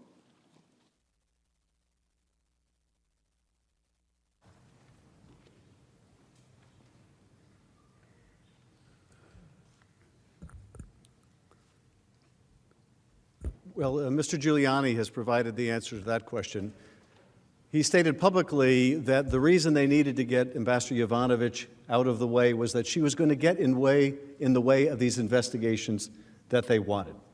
This is the president's own lawyer's explanation for why they had to push out, why they had to smear Ambassador Yovanovitch. So the president's own lawyer gives us the answer. And that ought to tell us something, that in a couple of respects. One, that the president's own agent has said that she was an impediment to getting these investigations, this anti-corruption champion who's at an awards ceremony or a recognition ceremony for a Ukrainian anti-corruption fighter, a woman who had acid thrown in her face and who died a painful death after months. She's at that very ceremony acknowledging this other champion fighting corruption when she gets the word, you need to come back on the next plane. Now, one of the reasons the Ukrainians knew they had to deal with Rudy Giuliani is that Rudy Giuliani was trying to get this ambassador replaced, and you know, he succeeded. He succeeded. And that sent a message to the Ukrainians that if Rudy Giuliani had the juice with the President of the United States, had the power with the President of the United States to recall an ambassador from her post, this was somebody that not only had the ear of the President, that could make things happen. So the short answer is Rudy Giuliani tells us why she had to go. Now, why they had to smear her, why the President couldn't simply recall her, that's harder to explain.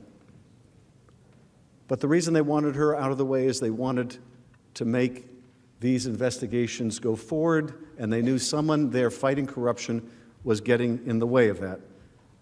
Now, I want to say, with respect to some of the arguments against having the testimony of John Bolton, these are some of the former national security advisors who have been called to hearings and depositions. Zbigniew Brzezinski, the national security advisor for President Carter, provided 8 hours of public hearing testimony and additional deposition testimony before the Senate Judiciary Committee's subcommittee to investigate individuals regarding the interests of foreign governments. Admiral Poindexter testified, provided over 25 hours of public hearing testimony and 20 hours of deposition testimony before the House Select Committee to investigate covert arms transactions with Iran. Robert McFarland, former National Security Advisor for President Ronald Reagan, provided over 20 hours of public hearing testimony and 3 additional hours of deposition testimony. Samuel Berger, National Security Advisor for President Clinton, provided 2 hours of public hearing testimony before the Senate Committee on Governmental Affairs. Its inquiry into campaign finance practices. Condoleezza Rice, National Security Advisor for President George W. Bush, 3 hours of public testimony, additional closed session testimony. Susan Rice provided closed session testimony to the House Select Committee on how the Obama administration handled identification of U.S. citizens and U.S. intelligence reports. There is ample precedent where it is necessary to have testimony of national security advisors. Now, you saw, I think, the President's counsel dancing on the head of a pin in trying to explain why they're before you arguing we can't have these people come here, the House should sue in court, and why they're in court saying the court can't hear it. And I have to say I have great understanding for the difficulty of that position. I wouldn't want to be in the position of having to advocate that argument. But it goes to the demonstration of bad faith here.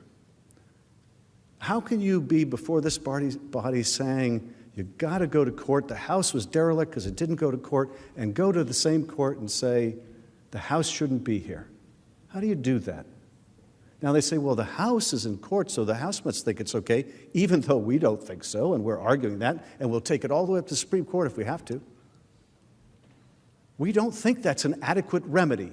That's the whole problem.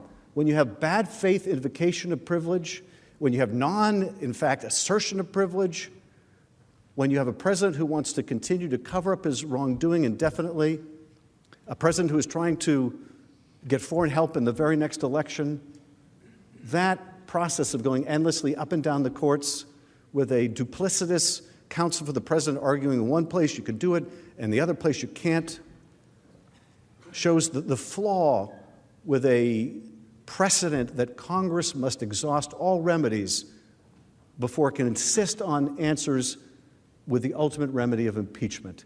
If The Majority Leader is recognized. Mr. Chief Justice, I suggest we take a 5-minute break.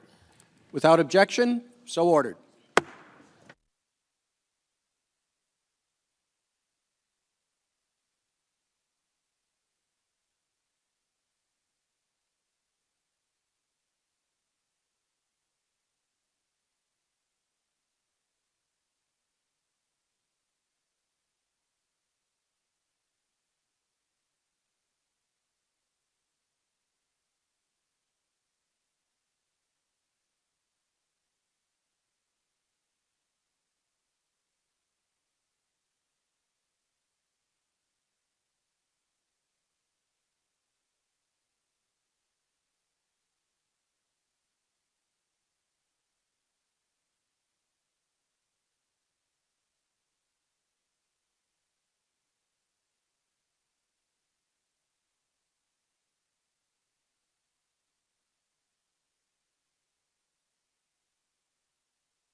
Mr. Chief Justice,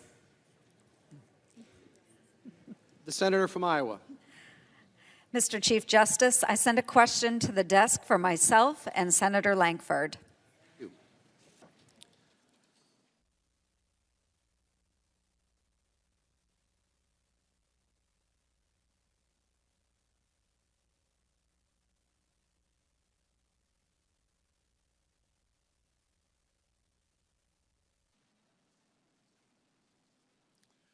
The question from Senator Ernst and Langford is for the counsel for the President.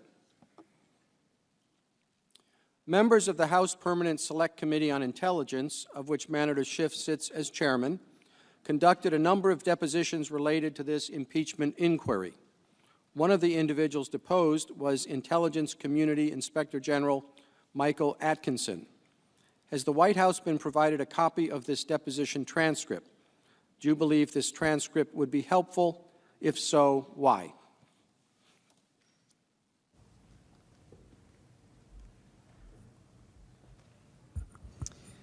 Mr. Chief Justice and Senator, thank you for that question.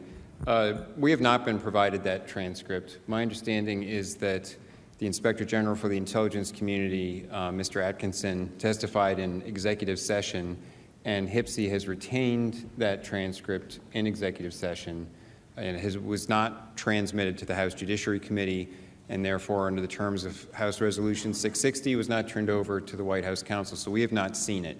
I just want to clarify, we don't think there's any need to start getting into more evidence or witnesses, but if one were to start going down that road, I think that that transcript could be relevant, because my understanding from public reports is that there were questions asked of the Inspector General about his interactions with the whistleblower.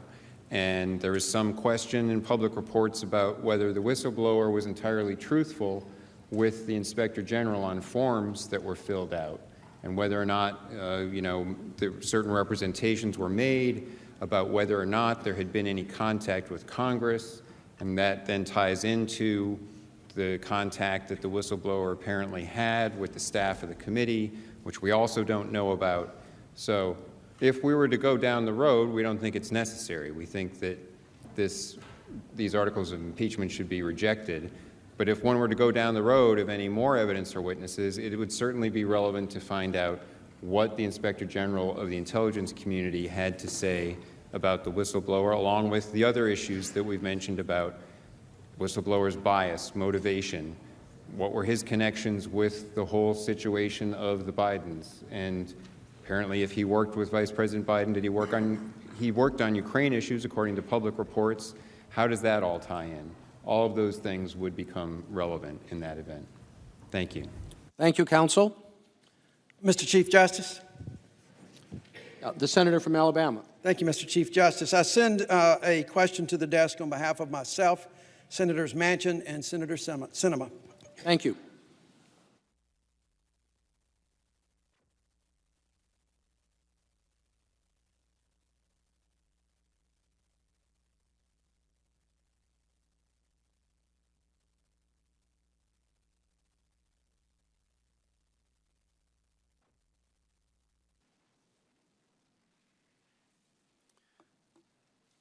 The question from Senators Jones, Manchin, and Sinema is directed to the House managers. So much of the questions and answers, as well as the presentations, have focused on the completeness of the House record. Should the House have initiated a formal accommodations process with the administration to negotiate for documents and witnesses after the passage of House Resolution 660? And regardless of whether the House record is sufficient or insufficient to find the President guilty or not guilty, what duty, if any, does the Senate owe to the American public to ensure that all relevant facts are made known in this trial and not at some point in the future?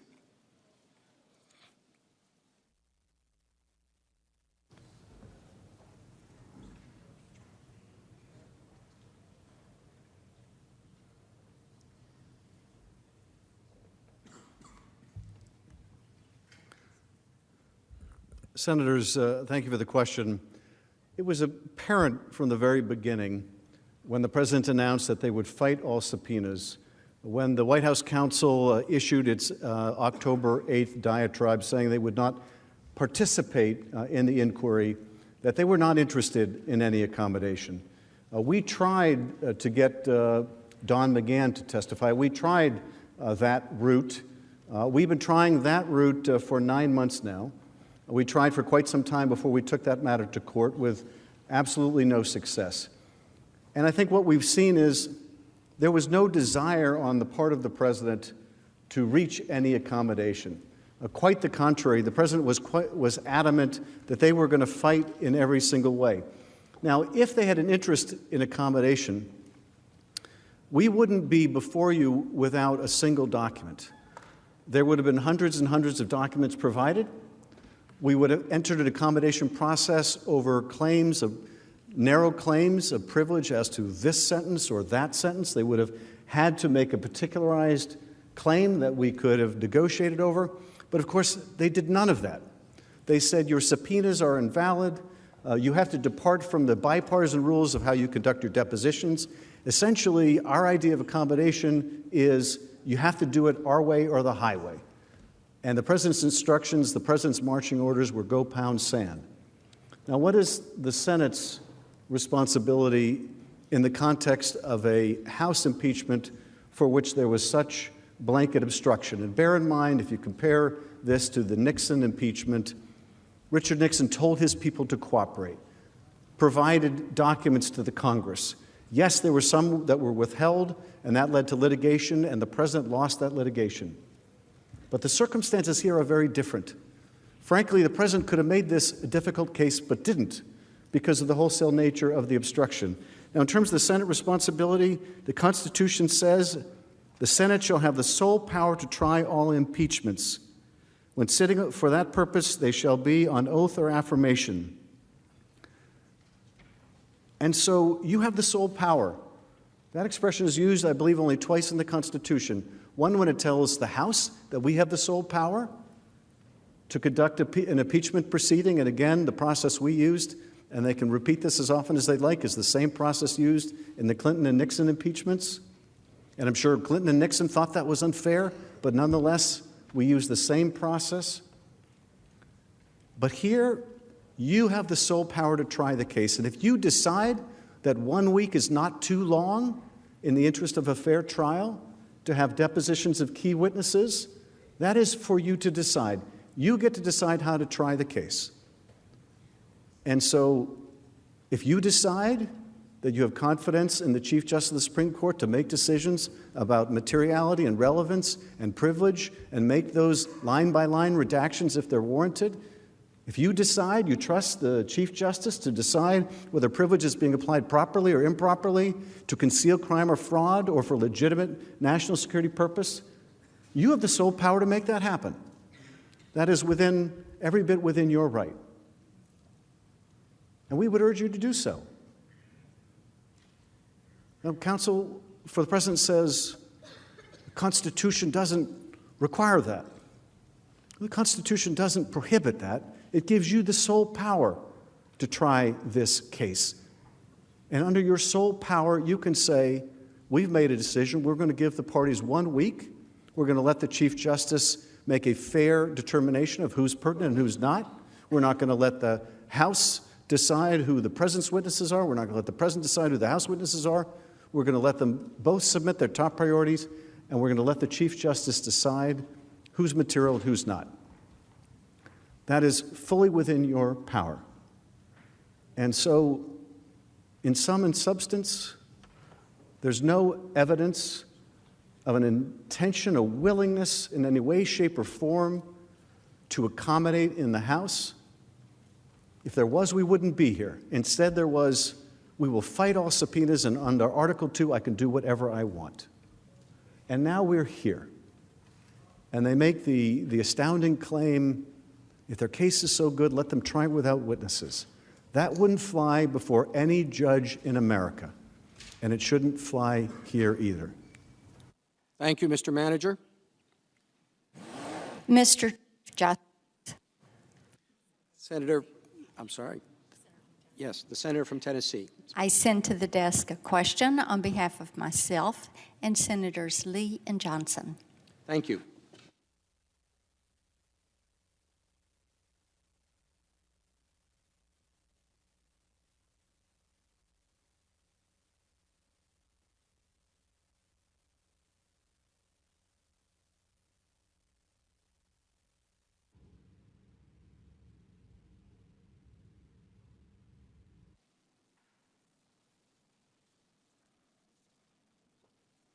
The question from Senator Blackburn and Senators Lee and Johnson is for counsel for the President. What was the date of the first contact between any member of the House Intelligence Committee staff and the whistleblower regarding the information that resulted in the complaint? How many times have House Intelligence Committee members or staff communicated in any form with the whistleblower since that first date of contact?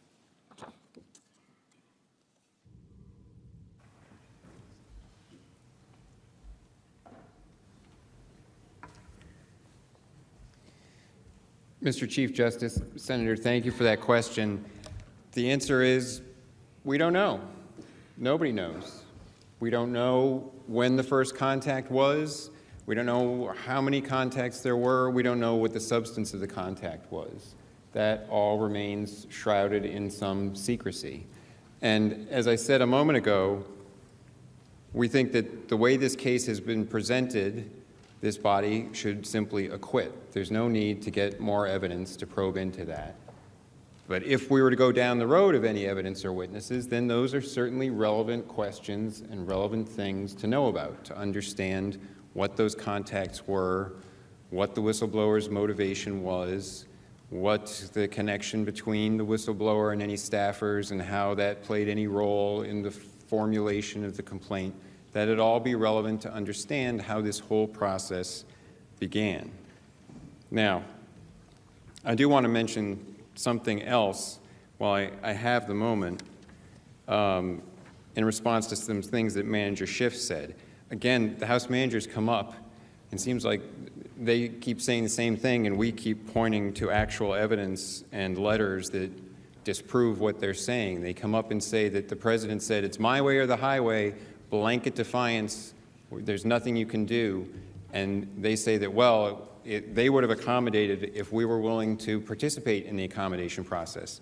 The October 8th letter that the counsel for the president, who Mr. Schiff says acts in bad faith and called duplicitous here on the floor of the Senate, sent a letter on October 8th to Mr. Schiff and others explaining, quote, if the committees wish to return to the regular order of oversight requests, we stand ready to engage in that process as we have in the past in a manner consistent with well-established bipartisan constitutional protections and a respect for the separation of powers enshrined in our Constitution. That was followed up in an October 18th letter that I've mentioned before, a letter that specified the defects in the subpoenas that had been issued, not blanket defiance, not simply we don't cooperate, specifying the legal errors in the subpoenas. And it concluded, quote, as I stated in my letter of October 8th, if the committees wish to return to the regular order of oversight requests, we stand ready to engage in that process as we have in the past in a manner consistent with well-established constitutional protections and a respect for the separation of powers enshrined in our Constitution. The President stood ready to engage in an accommodations process. If anyone said my way or the highway here, it was the House, because the House was determined that they wanted just to get their impeachment process done on the fastest track they could. They didn't want to do any accommodation. They didn't want to do any litigation. They didn't want anything to slow them down. They wanted to get it done as fast as they could so it was finished by Christmas. It was a partisan charade from the beginning. It resulted in a partisan impeachment with bipartisan opposition, and it's not something this chamber should condone. Thank you, counsel. Mr. Chief Justice. The senator from Nevada. I have a question for the desk for the House managers. Thank you.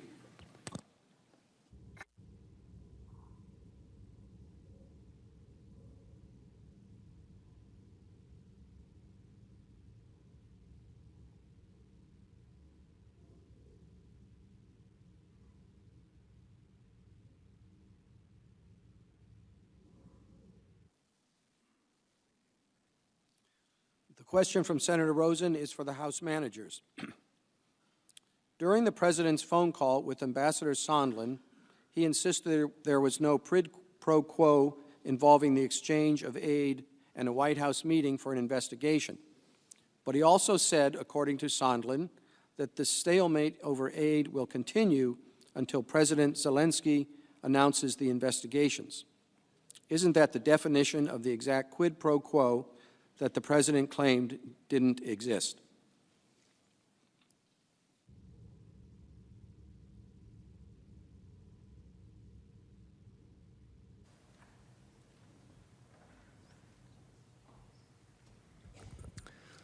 The short answer is yes. That's exactly what a quid pro quo is. When someone says, I'm not going to ask you to do this, but then says, I'm going to ask you to do this, that's exactly what happened here. Sondland calls the president, and the first words out of his mouth are no quid pro quo. Now, that's suspicious enough. When someone blurts out what we would find out is a false exculpatory. But then the president goes on nonetheless to say, no quid pro quo. At the same time, Zelensky has got to go to the mic to announce these investigations. That's the implication. And he should want to do it. So no quid pro quo over the money, but Zelensky's got to go to the mic.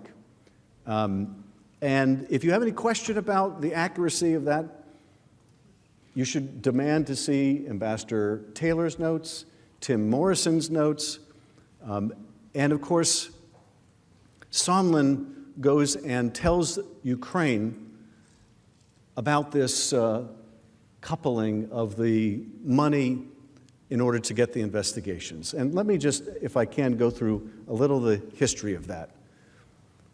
You've got Rudy Giuliani and others trying to make sure the Ukrainians make these statements in the run-up to that July phone call. This is the quid pro quo over the meeting.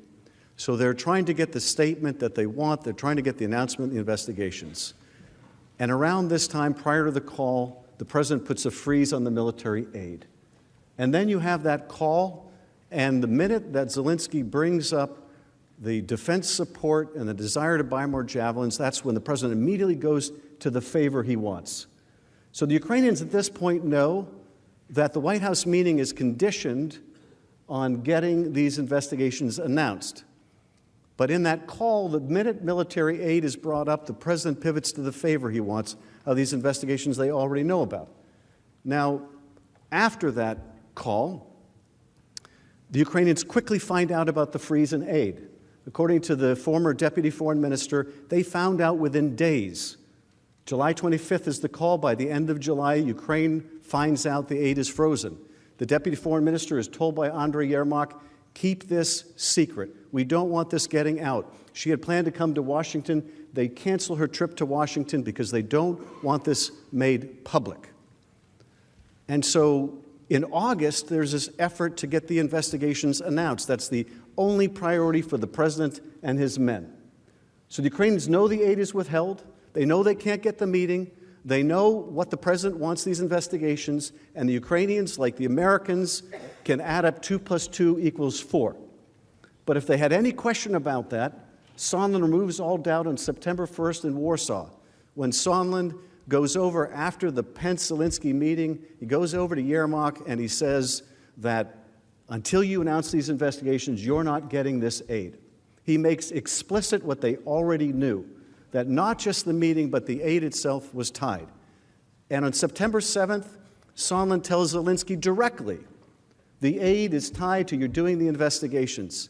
And it's at that point, on September 7th, when Zelensky is told by Sondland directly of the quid pro quo, that Zelensky finally capitulates and says, all right, I'll make the announcement on CNN. And then the president is caught. The scheme is exposed. The president is forced to release the aid. And what does Zelensky do? He cancels the CNN interview because the money was forced to be released when the president got caught. But that's the chronology here. Let's make no mistake. Ukrainians are sophisticated actors. As one of the witnesses said, They found out very shortly after the hold the Ukrainians had good tradecraft. They understood very quickly about this hold. And what would you expect when you're fighting a war and your ally is withholding military aid without explanation, and the only thing they tell you that they want from you are the announcement of these investigations? And if it wasn't clear enough, they hammered them over the head with it. They told Yermak on September 1st, you're not getting the money without announcing these investigations. They tell Zelensky himself on September 7th, you're not getting the money without these investigations. And finally, the resistance of this anti-corruption reformer, Zelensky, is broken down. He desperately needs the aid. Finally, the resistance is broken down. All right, I'll do it. He's going to go on CNN. Thank you, Mr. Manager. Mr. Chief Senator Justice. from Kansas. Thank you, Mr. Chief Justice. I have a message to be sent to the desk, a question, and it's on my behalf, on the behalf of Senator Rubio, Senator Crapo, and Senator Risch. Thank you.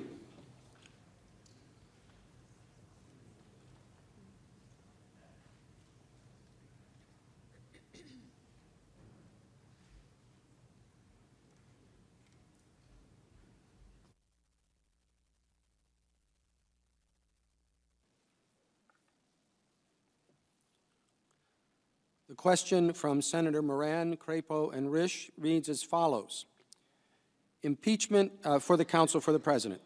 Impeachment and removal are dramatic and consequential responses to presidential conduct, especially in an election year with a highly divided citizenry. Yet checks and balances is an important constitutional principle.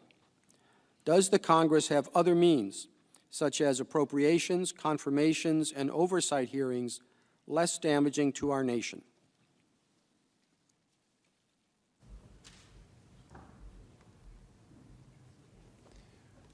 Mr. Chief Justice, Senators, thank you for the question. And yes, Congress has a lot of incremental steps, a lot of means short of impeachment to address friction or conflicts with the executive branch.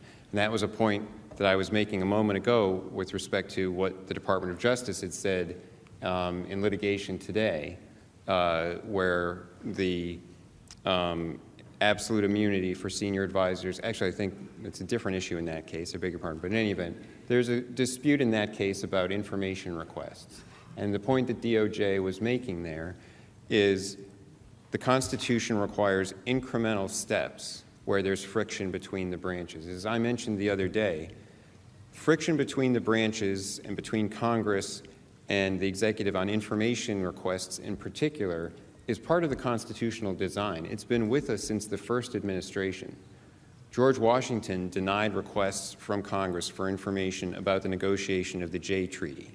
And so from the very beginning, there has been this friction leading to jockeying for position and accommodations and confrontation and leading to ways of working things out when Congress demands information from the executive and the executive asserts to protect the institutional authorities of the executive branch, the sphere where the executive can be able to keep information confidential. But the first step in response to that should be the accommodations process. And the courts have described that as constitutionally mandated, as something that actually furthers the constitutional scheme to have the branches negotiate and try to come to an arrangement that addresses the legitimate needs of both branches of the government. Part of that accommodations process, as the confrontation continues, can involve Congress exercising the levers of authority that it has under Article 1 to try to put pressure on the executive. So, for example, appropriations, not funding the policy priorities of a particular administration, or cutting funding on some policy priorities, or legislation, not passing legislation that the president favors, or passing other legislation that the president doesn't favor.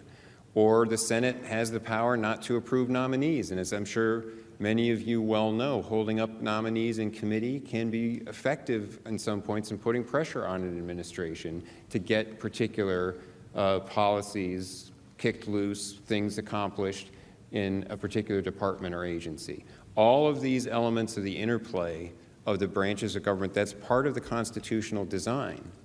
But impeachment is the very last resort for the very most serious conflict where there is no other way to resolve it. So there are all of these multiple intermediate steps, and they all should be used. They all should be exercised in an incremental fashion. And that's exactly what didn't happen in this case. There was no attempt at the accommodations. There was no attempt even to respond to the legal issues, the legal defects that the counsel for the president and the departments and agencies pointed out in each of the subpoenas that were issued by the House committees. And even the issue of agency counsel, there was no attempt to try to negotiate on that. And that's really something that in the past, even last April, with the House Committee on Oversight and Government Reform with Chairman Cummings, there was a dispute about that. And we wouldn't allow a witness to go without agency counsel. And then we had a meeting with Chairman Cummings, and it got worked out. And it was turned into a transcribed interview, I think, and but agency counsel was permitted to be there. But the committee got the interview, they got to talk to the person, and they got the information they wanted. But the executive branch got to have agency counsel there to protect executive branch interests. And that's the way it's supposed to work. But there was no attempt at anything like that from the House in this case. Thank you. Thank you, counsel. The senator from Massachusetts. Thank you, Mr. Chief Justice. I send a question to the desk for the House managers. Thank you.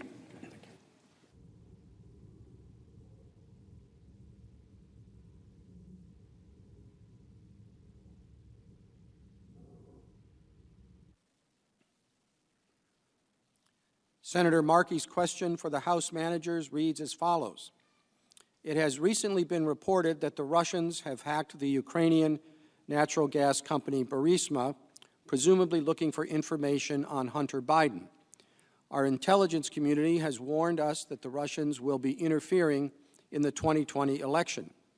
If Donald Trump is acquitted of these pending charges, but is later found to have invited Russian or other foreign interference in our 2020 election, what recourse will there be for Congress under the Dershowitz standard for impeachment, which requires a president to have committed a statutory crime?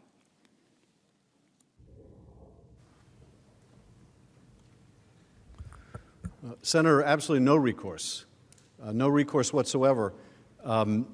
If, in fact, it were later to be shown that not only did the Russians hack Burisma to try to get dirt on the Bidens and drip, drip, drip it out as they did in the 2016 election, let's say it were found that they did so at the request of the President of the United States, that in one of these meetings that the President had with Vladimir Putin, whose contents is unknown, that the President of the United States asked the President of Russia to hack Burisma because he couldn't get the Ukrainians to do what he wanted, so now he was turning to the Russians to do it.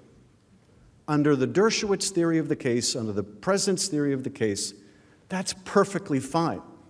But that's not how bad it is, because it goes further than that. If the President went further and said to Putin in that secret meeting, I want you to hack Burisma, I couldn't get the Ukrainians to do it, and I'll tell you what, if you hack Burisma and you get me some good stuff, then I'm going to stop sending money to Ukraine. And I'll go a step further. I'm going to stop sending money to Ukraine so that they can't fight you in Donbass. And what's more, those sanctions that we imposed on you for your intervention on my behalf in the last election, I'm going to make those go away. I'm going to simply refuse to enforce them. I'm going to call it a policy difference. That's perfectly fine under their standard. That's not an abuse of power. You can't say that's criminal. Yeah, it's akin to crime, or maybe it's not, but that's what an acquittal here means. It means that the president is free to engage in all the rest of that conduct, and it's perfectly fine. And what's the remedy that my colleagues representing the president say that you have to that abuse? Well, you can hold up a nominee. That seems wholly out of scale with the magnitude of the problem. That process of appropriations or nominations is not sufficient for a chief executive officer of the United States who will betray the national security for his own personal interest. He got on the phone with Zelensky asking for this favor the day after Bob Mueller testifies. What do you think he will be capable of doing the day after he's acquitted here? The day after he feels, I dodged another bullet. I really am beyond the reach of the law. My attorney general says I can't be indicted, I can't even be investigated. He closed the investigation into this matter before he even opened it, and I can't be impeached either. I got the best of both worlds. I got Bill Barr saying I can't be investigated, I can't be prosecuted. I can be impeached, however. That's what Bill Barr says, but I've got other lawyers that say I can't be impeached. That's a recipe for a president who is above the law. That only is not required by the Constitution, quite the contrary. The founders knew, coming from a monarchy, that if they were going to give extraordinary powers to their new executive, they needed an extraordinary constraint. They needed a constraint commensurate with the evil which they sought to contain. That remedy is not holding up a nomination. The remedy they gave for an executive that would abuse their power and endanger the country, that would endanger the integrity of our elections, was the power of impeachment. As one of the experts said in the House, if this conduct isn't an impeachable offense, then nothing is. Thank you, Mr. Manager. Mr. Chief Justice. The senator from South Carolina. I send a question to the desk on behalf of myself and Senators Alexander, Cruz, Portman, Toomey, Sullivan, and Murkowski to the Council for the President. Thank you.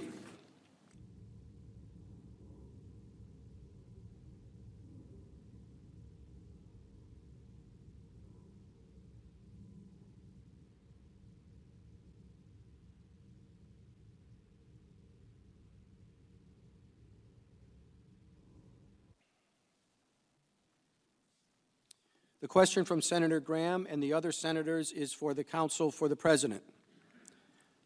Assuming for argument's sake that Bolton were to testify in the light most favorable to the allegations contained in the articles of impeachment, isn't it true that the allegations still would not rise to the level of an impeachable offense, and that, therefore, for this and other reasons, his testimony would add nothing to this case?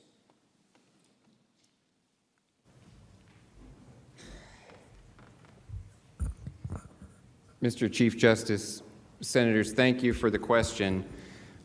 Let me start by just making very clear that there was no quid pro quo. There was no, and there is no evidence to show that, there was not that sort of linkage that the House managers have suggested.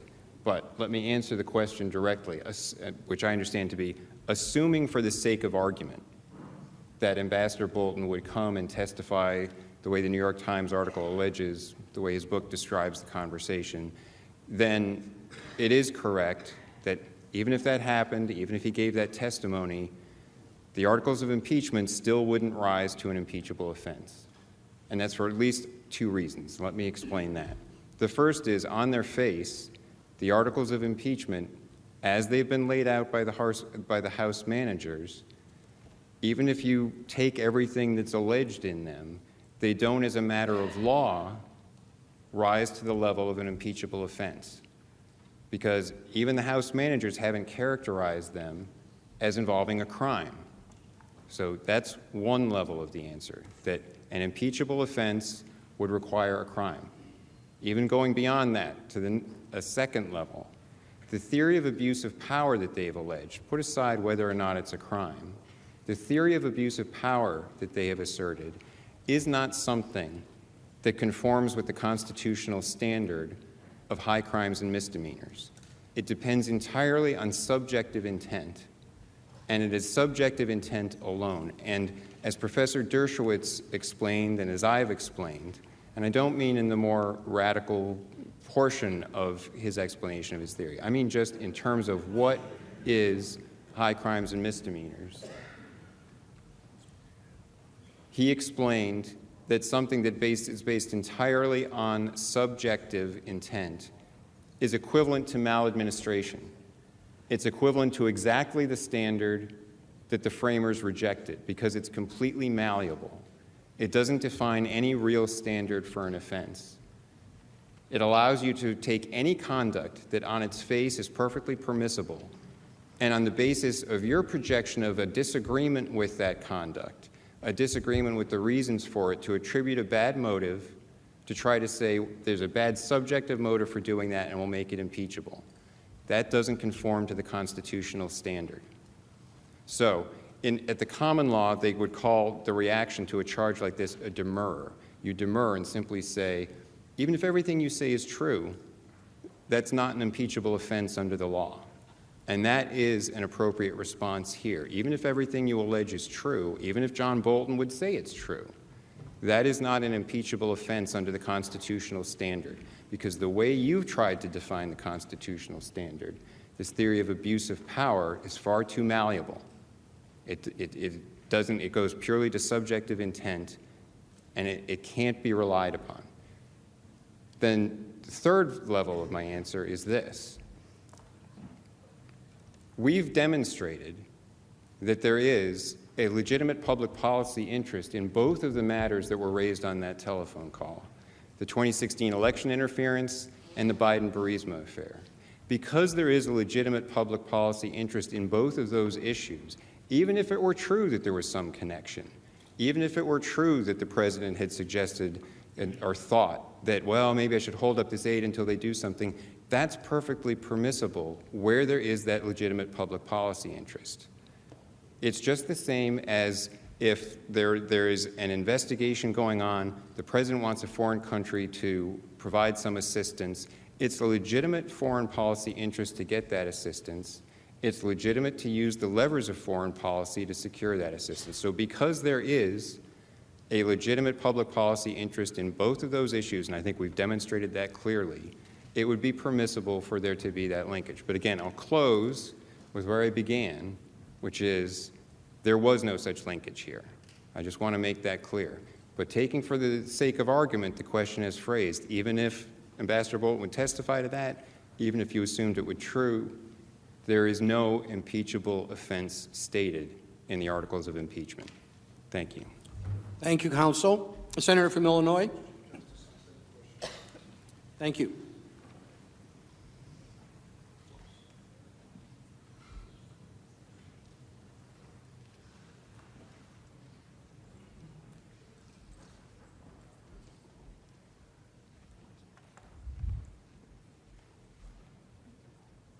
Question from Senator Durbin for the House managers. Would you please respond to the answer that was just given by the President's counsel?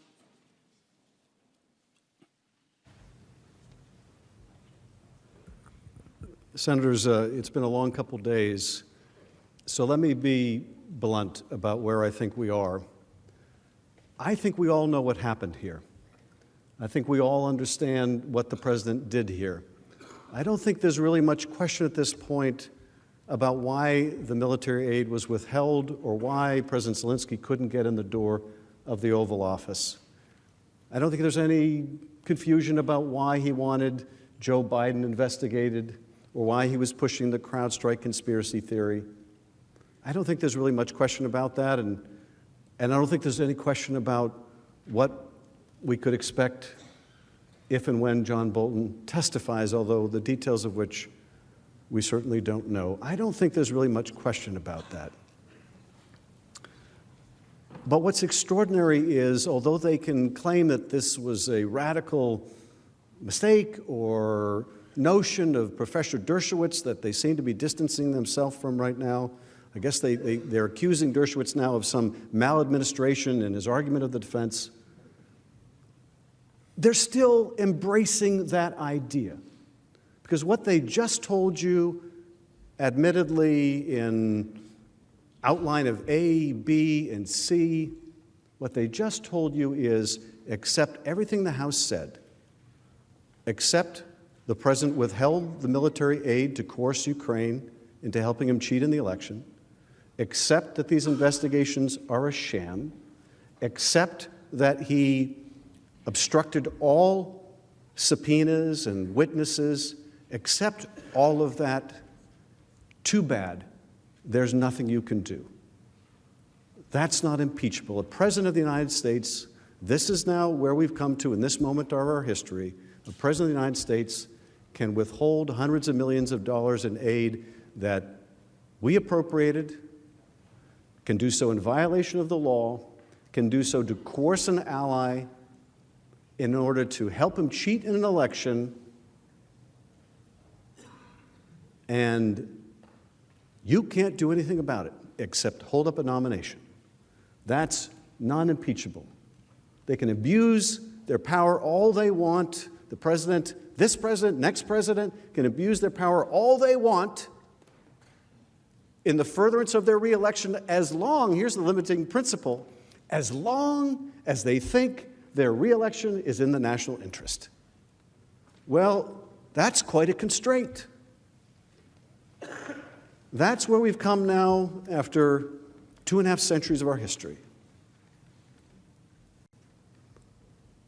I think our founders would be aghast that anyone would make that argument on the floor of the Senate. I think they'd be aghast. You know, having come out of a monarchy, having, literally risked their lives, having taken this great gamble that people could be entrusted to run their own government and choose their own leaders, recognizing that we are not angels, setting up a system that would have ambition counter ambition, that we would so willingly abdicate that responsibility and say that a chief executive now has the full power to coerce our ally, a foreign power to intervene in our election because they think it's in the national interest that they get reelected. Is that really what we think the founders would have condoned? Or do we think that this is precisely the kind and character of conduct that they provided a remedy for?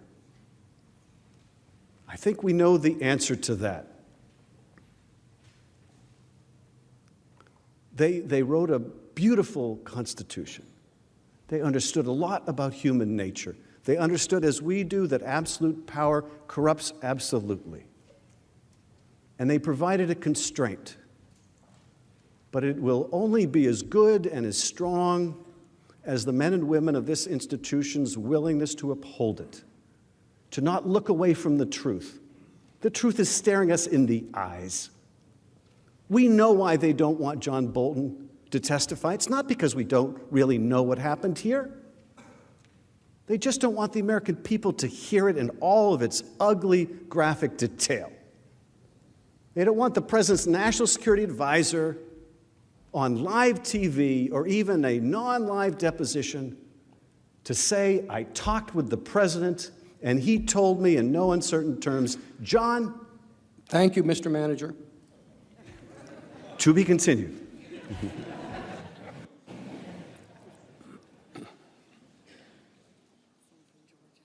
The senator from Georgia. Question to the desk on behalf of myself and Senators Hawley, Cruz, Perdue, Gardner, Lankford, Hoeven, Scott of Florida, Portman, and Fisher. Thank you.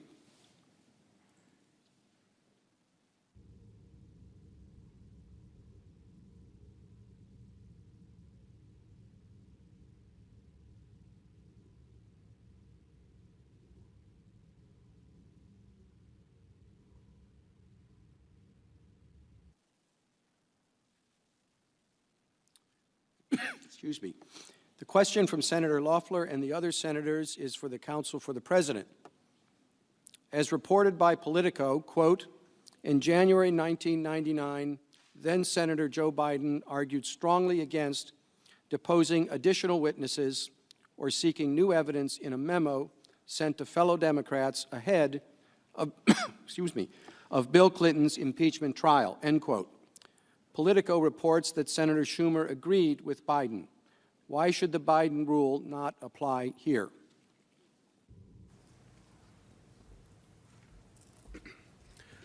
Mr. Chief Justice, members of the Senate, in a memorandum dated January 5, 1999, that is captioned Arguments in Support of Summary Impeachment Trial, Senator Biden discussed some history first regarding two Senate impeachment proceedings that were put forward in the Senate that were summarily decided. And this is what he said. These two cases demonstrate that the Senate may dismiss articles of impeachment without holding a full trial or taking any evidence.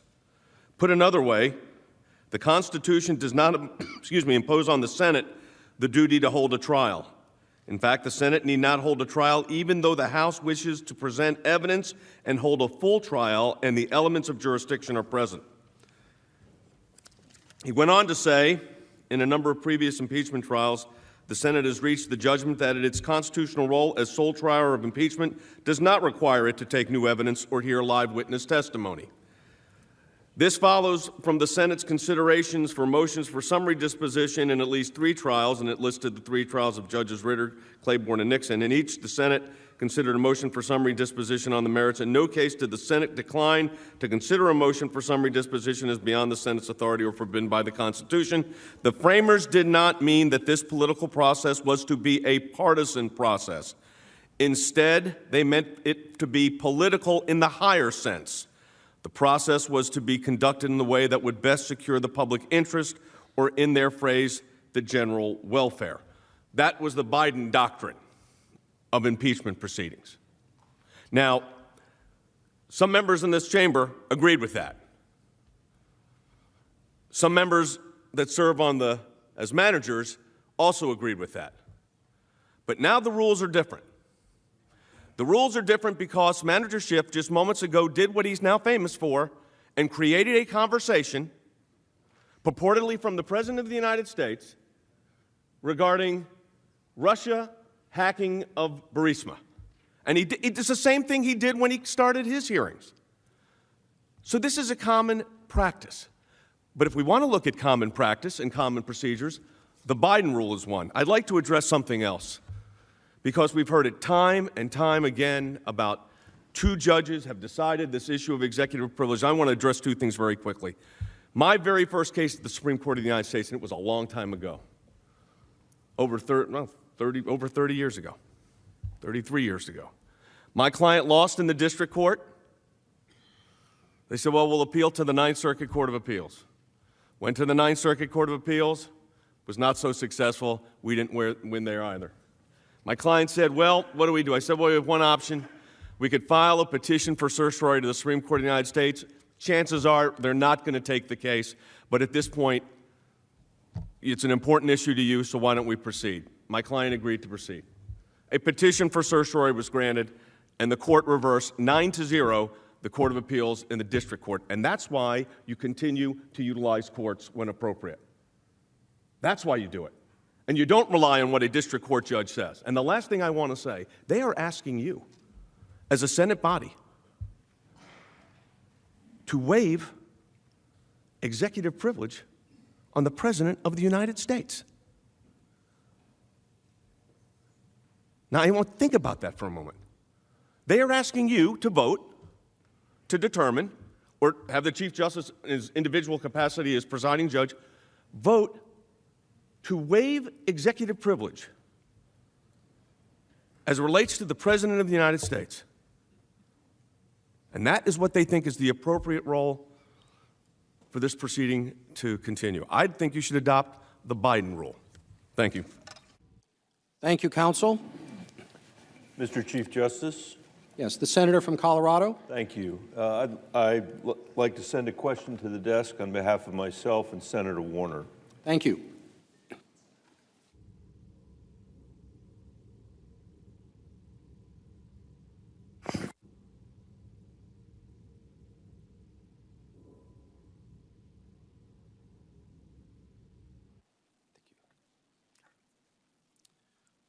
The question from Senators Bennett and Warner is to the House managers. Mr. Sekulow said that if the Senate votes for witnesses, he will call a long chain of witnesses that will greatly lengthen the trial. Isn't it true that the Senate will establish by majority vote which and how many witnesses there will be? Isn't it also true that prior impeachment trials in the Senate commonly have heard witnesses who did not testify in the House?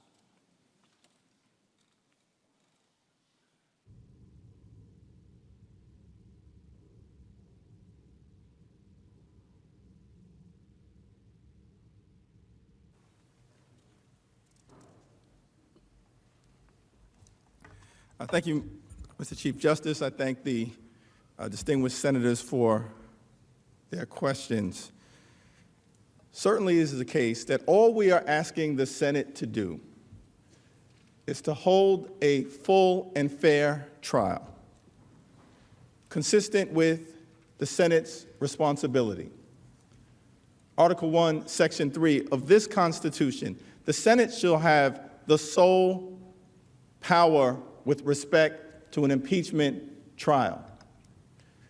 And this great institution has interpreted that during the 15 different impeachment trials that have taken place during our nation's history, that a full and fair trial means witnesses, because this institution, every time it's held a trial, has heard witnesses, all 15 times, including in several instances where there were witnesses who did not testify in the House who testified in the Senate.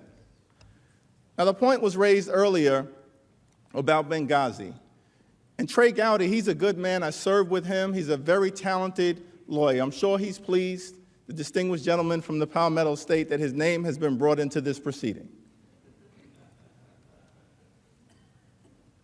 But Trey Gowdy, according to one of the questions, said that the administration didn't cooperate. The White House, in that instance, and the State Department turned over tens of thousands of documents pursuant to a House subpoena. That's cooperation. Several witnesses appeared voluntarily in Benghazi, including General David Petraeus, former CIA director, Susan Rice, who at the time was the National Security Advisor, Ben Rhodes, the Deputy National Security Advisor, Admiral Mike Mullen, former chairman of the Joint Chiefs of Staff, General Carter Ham, former commander of AFRICOM, Defense Secretary Leon Panetta, he also showed up, General Michael Flynn, former DIA director. Who else showed up? The former Secretary of State, Hillary Clinton. She testified publicly under oath for 11 hours. That's cooperation. What happened in this particular instance in the House? No documents, no witnesses, no information, no cooperation, no negotiation, no reasonable accommodation, blanket defiance. That's what resulted in the obstruction of Congress article. So all we're asking is for the Senate to hold a fair trial, consistent with past practice. And every single trial the Senate has held, the average number of witnesses is 33. We cannot normalize lawlessness. We cannot normalize corruption. We cannot normalize abuse of power. A fair trial. Lastly, of the witnesses that did testify, voluntarily showed up, what did they have to say? These were Trump administration witnesses. Ambassador Sondland, how did he characterize the shakedown scheme, the geopolitical shakedown at the heart of these allegations? Ambassador Sondland, quid pro quo. Ambassador Taylor, crazy. Dr. Fiona Hill, a domestic political errand. Lieutenant Colonel Vindman, improper. John Bolton, drug deal. What would the framers have said? The highest of high crimes against the Constitution. Thank you, Mr. Manager. I have a The question. Senator from Utah. I have a question to send to the desk. Thank you.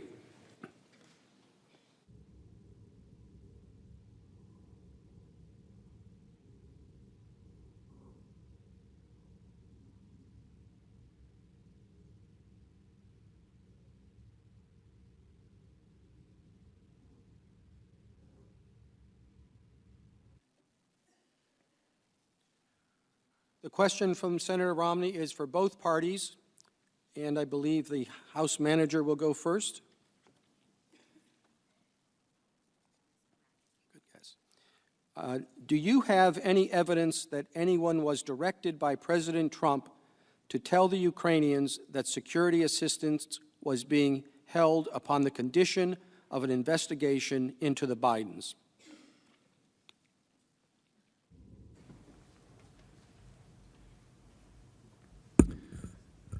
Senator, the evidence that's currently in the record, there are two people who had direct conversations with the president about the conditioning of aid on the performance of the investigations.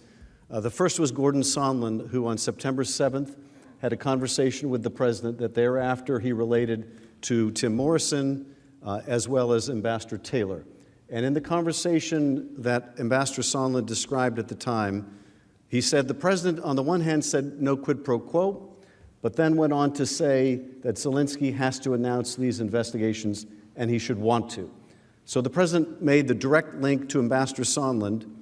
Ambassador Sondland then made the direct link, or had already made the direct link to Andrei Yermak, but after the conversation with the president, had a conversation with Zelensky himself and conveyed what he had been informed by the president, that Zelensky was going to have to conduct these investigations. And that's when Zelensky made the commitment to go on CNN. So Ambassador Sondland has acknowledged the tie between the two. So did Mick Mulvaney. And I think that video is now etched in our minds for all of history. Try to walk that back as he may. He was quite adamant when he was asked about that. And the reporter even followed up when he said that part of the reason why they held up the aid was the desire for this investigation into 2016. And the reporter said, well, what you're saying is a quid pro quo. You don't get the money unless you do the investigation of the Democrats. And the chief of staff's answer was, we do it all the time. Get over it. So you have it from the president's own chief of staff. You have it from one of the three amigos, one of the president's point people. And bear in mind, Ambassador Sondland, of course, not a never-Trumper, $1 million donor to the Trump inaugural, someone the president deputized to have a significant part of the Ukrainian portfolio, someone who, given that he's the EU ambassador, if this was about burden sharing, would have said this was about a burden sharing, but he didn't, of course. He said it was about the investigations. The third direct witness will be John Bolton, if we are allowed to bring him before you. But there already are witnesses and evidence in the record of people who spoke directly to the president about this, and to which the conditionality was made clear. After the conversation,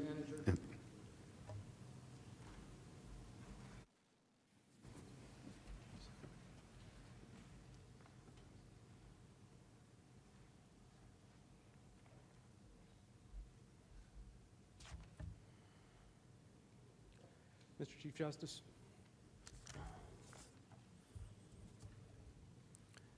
Senator, thank you for your question. I believe the question was, is there any evidence that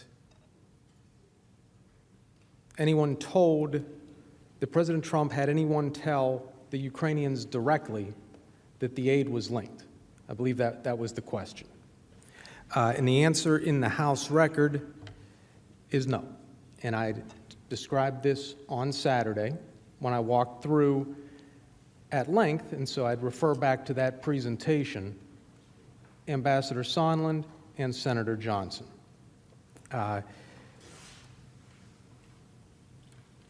Ambassador Sondland indicated in approximately the September 9th timeframe, as we've all heard this statement, he asked the president, and the president said, I want nothing, I want nothing, I want no quid pro quo.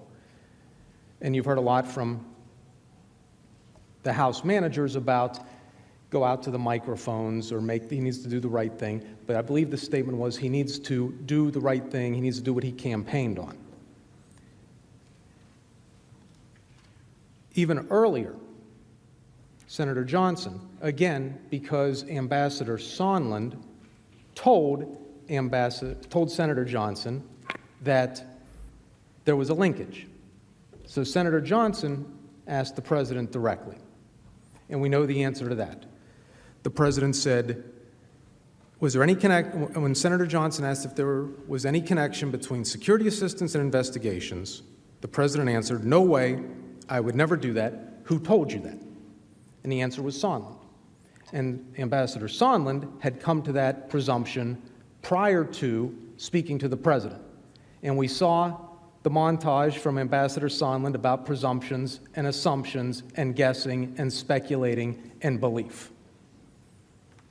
So we also remember the montage in which Ambassador Sondland was asked, did anyone on the planet tell you that the aid was linked to the investigations? And his answer was no.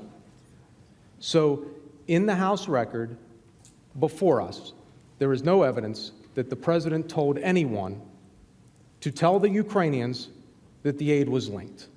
And in fact, the article from the Daily Beast yesterday, thank you, Mr. Chief Justice. The senator from Oregon. Mr. Chief Justice, I send a question to the desk for Senator Schatz, for Senator Carper, and for myself. Thank you.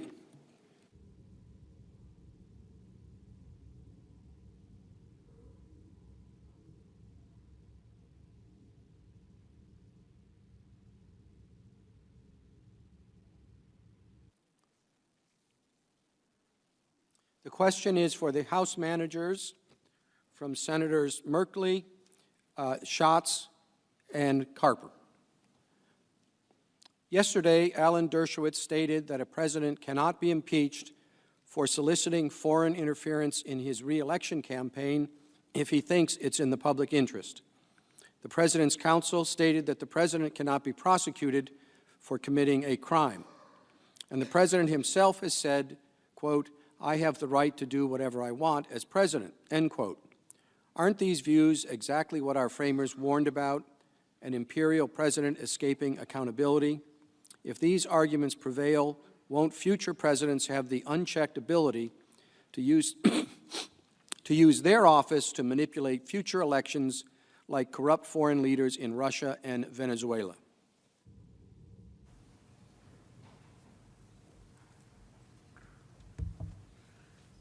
Senator, thank you for the question, Senators. Before I address it, I just want to complete my answer to the last question. On September 7th, the President has a conversation with Gordon Sondland, and the President says, no quid pro quo, but Zelensky has got to go to the mic, and he should want to do so. This is in the context of whether the aid is being withheld in order to secure the investigations. After that call, on the same day, Sondland calls Zelensky, the president of Ukraine, and says, you're not going to get the money unless you do the investigations. So you've got the communication between the president and Sondland conveying the message to the Ukrainians in short succession. And so I think you see that the message the president gave to Sondland was in fact communicated immediately to the Ukrainians. And of course, Sondland went on to explain to Ambassador Taylor and to Tim Morrison that the president wanted Zelensky in a public box.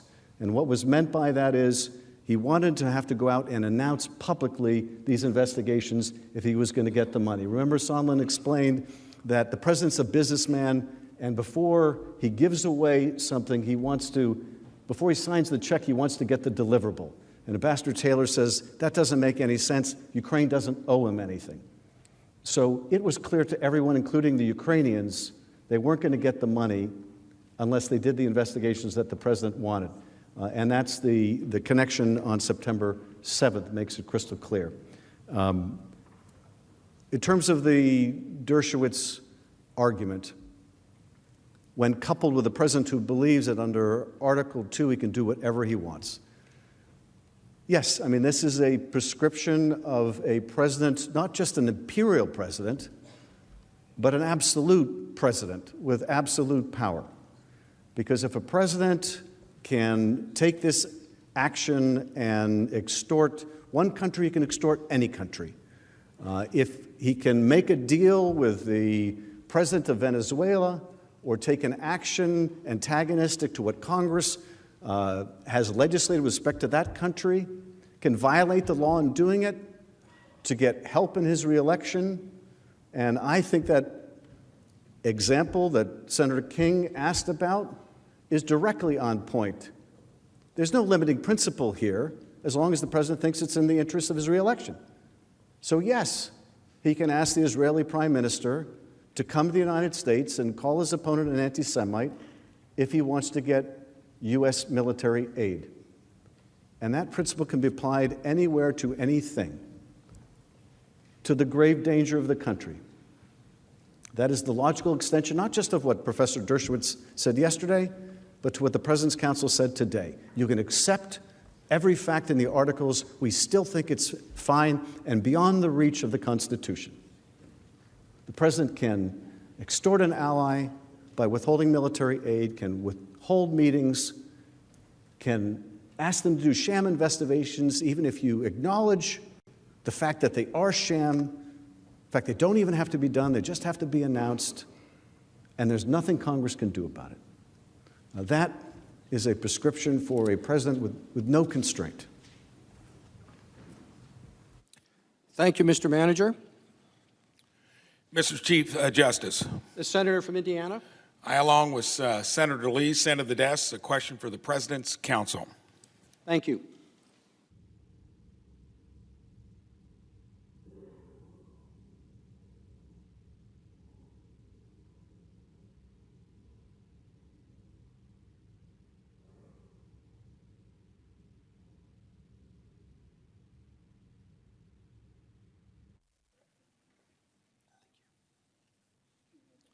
The question from Senators Braun and Lee is for the Counsel for the President. Under Professor Dershowitz's theory, is what Joe Biden is alleged to have done potentially impeachable in contrast to what has been alleged against President Trump?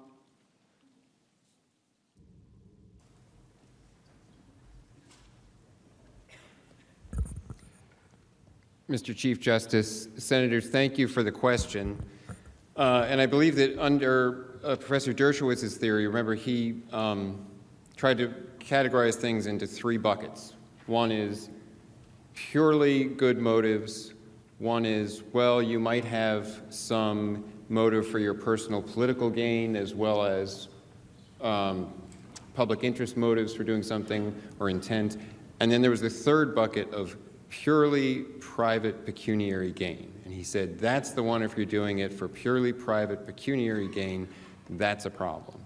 And I think that would be the distinguishing factor in what is potentially present in the facts known about the Biden and Burisma incident, because the conflict of interest that would be apparent on the face of the facts that are known is that there would be a personal, family, financial interest in that situation. Vice President Biden is in charge of Ukraine policy. His son is sitting on the board of a company that is known for corruption. The public reports are that apparently the prosecutor general was investigating that company and its owner, the oligarch at the time. Then Vice President Biden has quite openly said that he leveraged $1 billion in U.S. loan guarantees to ensure that that particular prosecutor was fired at that time. One could put together fairly easily from those known facts the suggestion that there was a family financial benefit coming from the end of that investigation because it protected the position of the younger Biden on the board. And that would be a purely private pecuniary financial gain. That's the third bucket that Professor Dershowitz was describing, and the one that is necessarily problematic, where he said that's where there's going to be a problem. That's where you would have a crime and a potentially impeachable offense. So I think that would be the distinction there, that is one that, if all of those facts lined up under Professor Dershowitz's categorization of things, would be the problematic category. Thank you. Thank you, Counsel. Mr. Chief Justice, on behalf of myself and Senator Cardin and Senator Van Hollen, I have a question for the House managers that I will submit to the desk. Thank you.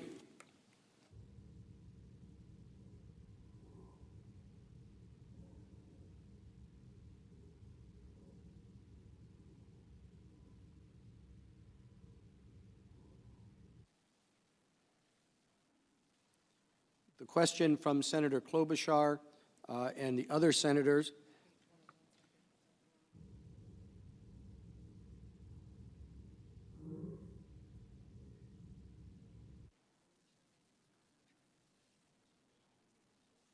Yes, this one. I'm sorry. This one's from Senator Cardin.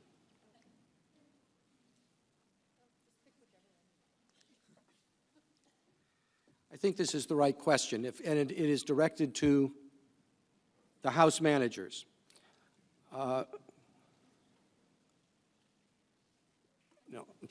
we don't have the question before us.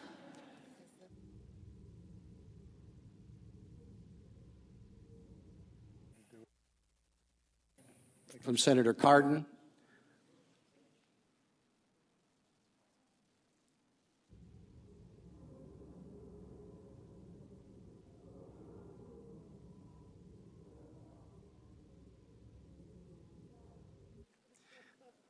Thank you very much. The question from Senator Klobuchar is to the House managers. Could you please respond to the answer just given by the President's Counsel and provide any other comments the Senate would benefit from hearing before we adjourn for the evening?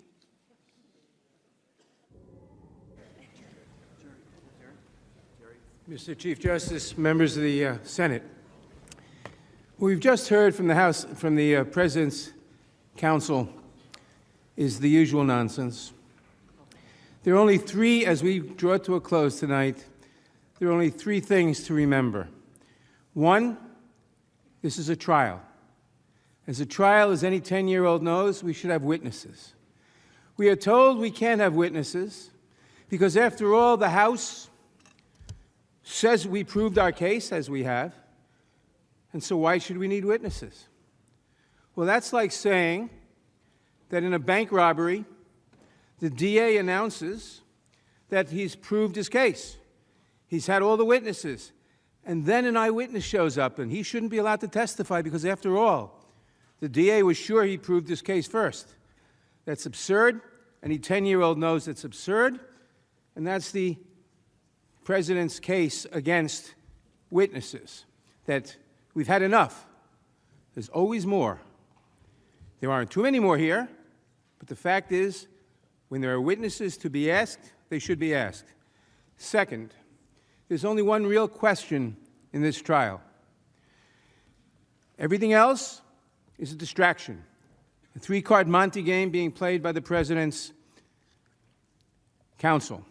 Distractions. Don't look at the real question. Look at everything else. Everything else irrelevant. Look at the whistleblower. Irrelevant. Look at the House procedures. Irrelevant. Look at Hunter Biden. Irrelevant. Look at whether President Obama's policy was as good as or better than President Trump's policy with respect to Ukraine. Irrelevant. Look at the Steele dossier. Irrelevant. There's only one relevant question. Did the President abuse his power by violating the law to withhold military aid from a foreign country, to extort that country into helping his re-election campaign by slandering his opponent? That's the only relevant question for this trial. The House managers have proved that question beyond any doubt. The one thing the House managers, the President's counsel got right was quoting me as saying it was beyond any doubt. It is indeed beyond any doubt. That's why all these distractions. That's why the President's people are telling you to avoid witnesses, because they are afraid of the witnesses. They know the witnesses, they know Mr. Bolton and others will only strengthen the case. And yes, we hear, well, if the House managers say the case is so strong, why do you need more witnesses?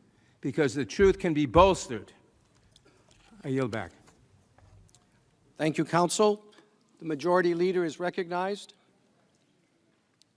Mr. Chief Justice, I ask unanimous consent that the trial adjourn until 1 p.m. Friday, January 31st. Without objection, the trial is adjourned.